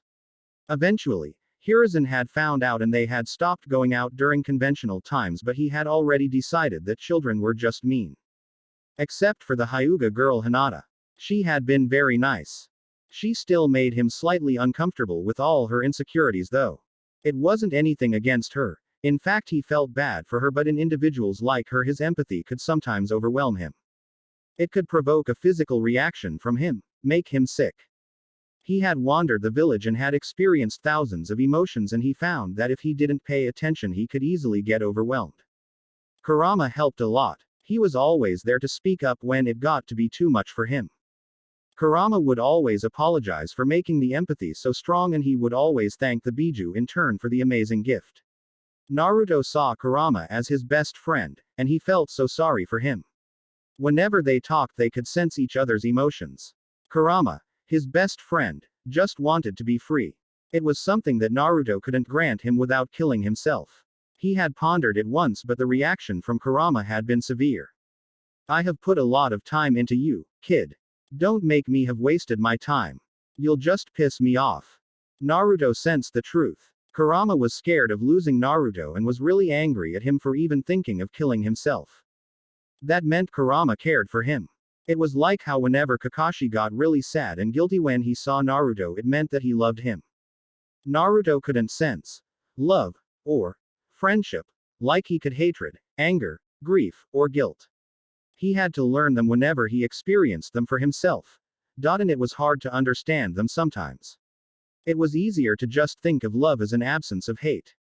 People were filled with bad emotions, and whenever someone felt a positive emotion it was like a hole that Naruto couldn't see. He could sense the edges of these holes, he knew they were there, he was just blind to them.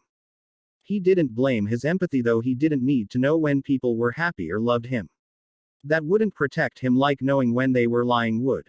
Though, Kurama had a long talk with him years ago when he assumed that love was just the absence of hate. Naruto still didn't understand what love actually was, but he got all warm in his chest when he was with any of his precious people. Shouldn't you be focusing on your mission instead of getting lost in your memories? You're not even 6. You're too young to reminisce. Naruto quietly giggled as he looked around, more attentive to his duty. I know you can sense Boar watching us on duty too, Kurama. Besides, I don't sense anyone with the intent of harm towards Gigi or to spy on him. I think we'll be fine. You still shouldn't get complacent. They could be waiting outside your range with a long-range jutsu, Naruto-kun. You're sure taking the protection of Hokage Gigi very seriously, Kurama. Naruto could sense his friend's annoyance. I know how much this means to you, kid. That's what I care about. Naruto assumed that it was love and affection that surged through him at Kurama's words and made him feel warm and safe. I know. Kakashi hummed lightly as he looked over the reports of the current operations the Sandaime had ordered before his departure. Things had looked bad in the months after the Kyuubi attack, but things had more or less calmed down since that. For some reason though, that only put the Sandaime more on edge. Kakashi was sure that the Anbu had not been issued as many espionage missions since the last Shinobi War. Team RO was the spearhead of many of these operations, but with the inclusion of Agent Konoha into their ranks they had started taking different missions. Usually only 2 Team RO members were sent out. Weasel and Yamato being the current operatives that were deployed. Their latest report had just been delivered by Raven. Kakashi had been certain that they would have been the pair to go investigate Kumo, but they had instead been tasked with investigating Iwa. Kakashi had a few guesses as to why, but was content without knowing for sure either way. Instead of worrying about the two Team RO members, his thoughts were consumed with the reports he had received from Jiraiya.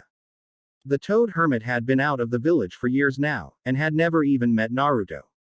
He always asked about the boy, but Sarutobi always gave vague details and implied that if Jiraiya wanted to know more he should return. The hermit would always reply with just more questions, and it really frustrated the Hokage at times. Kakashi understood the Sannin's position. It was the same mindset that he was stuck in after Minato's death. He knew now what a mistake it was, but he was not in a position to try and tell the spy master so himself. But, if Team RO happened to be on a mission and ran into him, that could work. Whether the old hermit wanted it or not, it would be good for Naruto to have another connection to the parents that had been taken from him. That was all in the future though. For now he had some other business to attend to. Such as keeping a closer eye on the Uchiha police and finding someone to infiltrate Root. There had been an incident where it seemed that an Uchiha police member had framed a merchant for murder. Apparently, the Uchiha member had owed massive debts and tried to bury it alongside the man he owed them to. The Uchiha police had disavowed his actions and arrested him when it came to light, but were tight-lipped on the details of the case and refused to issue an apology on behalf of the force. If it was allowed to get out of hand, well, the Uchiha weren't known for being cool-headed. As for the Root matter, it seemed the Hokage did not take kindly to his Anbu commander being the target of an assassination attempt from within the village. Honestly, Kakashi wasn't too happy about it either. But as he flipped open the latest Ika that had been included in Jiraiya's latest report, he found that he could deal with it for now. Yes, this latest book made everything worth it. Naruto sat still beside his Hokage as the negotiations entered their fourth day. The Raikage had been stubborn on every front. It seemed as if each day was to cover only one aspect of the treaty. He hadn't taken his mask off except in the sanctity of the Hokage's private suite. There was something interesting today in the form of the Raikage's new bodyguard. He was a young man who carried an interesting amount of swords, and Naruto could sense emotions within him that had greatly resembled ones Naruto himself had often felt, and he sensed emotions from something else, something far within the man. A Biju. The Raikage had brought a Jinchuriki. The Jinchuriki of the Eight Tails, or Gyuki, as Kurama had informed him. After the scene he had caused the first day, he had been ordered to be discreet. Darui seemed to be more perceptive than and Hiruzen dreaded the connection between Minato Namikaze and his son from being made. Naruto waited until a break was called before he quietly walked over to the much larger man. As he approached the Jinchuriki, the older man paused in his writing of his notepad. He seemed to be mumbling some kind of rhyme to himself. Kurama and Naruto had had many discussions in the past about the other Jinchuriki and the Biju. Kurama's siblings. Naruto had promised that he'd try to find some way to save them. He ignored the guilt Kurama harbored for creating the situation where Naruto would take upon such a monumental task. The Biju were scattered all over the world, and as a shinobi he didn't know when or if he'd ever meet them. They were usually well hidden by their respective villages. So it was important that he take advantage of this opportunity. He walked up to Killer B, for that was the name he had perceived through A's emotions, and held up a fist to him. Shinobi of both sides watched as B hesitated before he outstretched a fist and lightly pressed it to the offered hand of Agent Konoha. Naruto's eyes opened and he marveled at the sight of the eight tails before him. The Biju were massive and awe-inspiring. He would have been frightened had he not been so close to Kurama from the age of 2. That wasn't to say he wasn't respectful. He bowed slightly to Gyuki and Killer B as Kurama chuckled from behind him. "It's nice to meet you, Killer B-san, Gyuki-san." The giant octopus scoffed and ignored him to look at Kurama. "You tell a human my name, Kurama. Without my permission. Your arrogance has not been tempered by time, I see. Save your breath, Gyuki. I can't lie to Naruto-kun. We are too closely linked and I have given him a gift." Naruto silently absorbed the waves of regret, anger, and grief that simmered deep within Gyuki. He was different than Kurama. Kurama was passion. When he was angry he burned hot and overwhelmingly so. Gyuki was more restrained. He was a cold anger, analytical and patient. Naruto watched as Gyuki lowered his face down to him. Most would consider it rude to read another's mind, human. Naruto bowed once more. "I apologize, Gyuki-san, but I wasn't reading your mind. So you aren't a Yamanaka. Glad I don't got to sock ya. You're the Jinchuriki of the Kyuubi, Best be proud to meet me, Killer Bee Ow. Naruto laughed as the pair of Gyuki and Killer Bee began bickering between themselves. He could sense both of their annoyance with the other, but it was a feeling born of friendship and connection. They really liked each other much like Naruto and Kurama. It's a pleasure to meet you, Bee-san. My name is Naruto. I know that we aren't true allies yet, but we're brothers, aren't we? We Jinchuriki, we have to stick together. I want to save the Biju, Bee-san. I want them to be free and safe from Shinobi. Bee and Gyuki blinked in shock at the bluntness of the young boy in Kurama's side. Naruto didn't falter, though he had to prove that he would back up his words. He knew the risks he was taking. His Hokage wouldn't understand and it could potentially put him in danger, but he had to take advantage of this opportunity. As Killer Bee grinned widely, Naruto didn't even have to use his empathy to understand that he had found a kindred spirit. How old are you, you bold Sanova? This time Bee was able to dodge the tentacle that aimed to slap into his head. He is a child, Bee. Watch your language. As the two continued, Naruto's grin only grew, though it did take on a bittersweet edge. It's okay, Bee-san, I know that you can't do much to help me. I can't do much right now, either. Just if you see Yugito-san or any other Jinchuriki, could you try to reach out to them? I'll do the same. The much larger man bent down and ruffled Naruto's hair. It was very affectionate and Naruto found that he liked the attention. He liked Bee's feelings, they were comforting. Soft. His negative emotions were blunted. He was a good person. Sure thing, Naruto. I'll keep this secret, yo. Naruto smiled as the mindscape faded away. He blinked up at Bee the second after their fists bumped, stoic behind the face mask. The Kumo ninja watched on in confusion at the interaction. Naruto grinned at what had transpired, and at the emotions he sensed from those watching him. No one had a clue as to what had transpired. That was fine, it probably would never pan out to much. But he had to try to bring the Jinchuriki together. It made him feel good that he could finally put a face to a name of one of his 8 siblings through fate. If there was anything that Naruto learned to treasure, it was a positive emotion. Naruto smiled as he walked back into the village proper. The land of iron had been cold. He wasn't used to that weather, being more accustomed to the warmth of Konoha. Still, it was a great experience and he loved watching the Hokage in action. The Raikage had been a terrifying man, but had been handled quite easily by the old man. Being able to use his gifts to serve his village had been everything he'd ever wanted as well. The Sandaime had been quite pleased with his efforts, though he did also point out what Naruto needed to work on. Cat and Boar had been quite pleased with his service as well, even going so far as to say that Weasel Senpai would be proud. He was glad that he was able to exceed his superiors' expectations. Not sensing any disappointment or regret from them was a blessing. He followed the Sandaime back to the Hokage Tower. Boar and Cat had disappeared off towards the Anbu HQ to debrief under Kakashi. Naruto had managed to discern quite a bit of information throughout the negotiations and they'd be adding it to their files for future reference. Naruto would have normally gone with them, if he had been a normal Anbu agent. He had a different job assigned to them, which is why he was leisurely walking through the busiest district of the village alongside his leader. It was the easiest way to utilize his power to check in on the populace in order to ascertain any new developments that may have happened while the Hokage was away. It likely wouldn't pick up any hidden shinobi news, but it was wise to throw out a net and see what Naruto could catch. Most of the villagers were fine and content, though he was bombarded with more individual problems. Spurned lovers, angry family members, greedy business people, and upset children were the loudest signals that he received.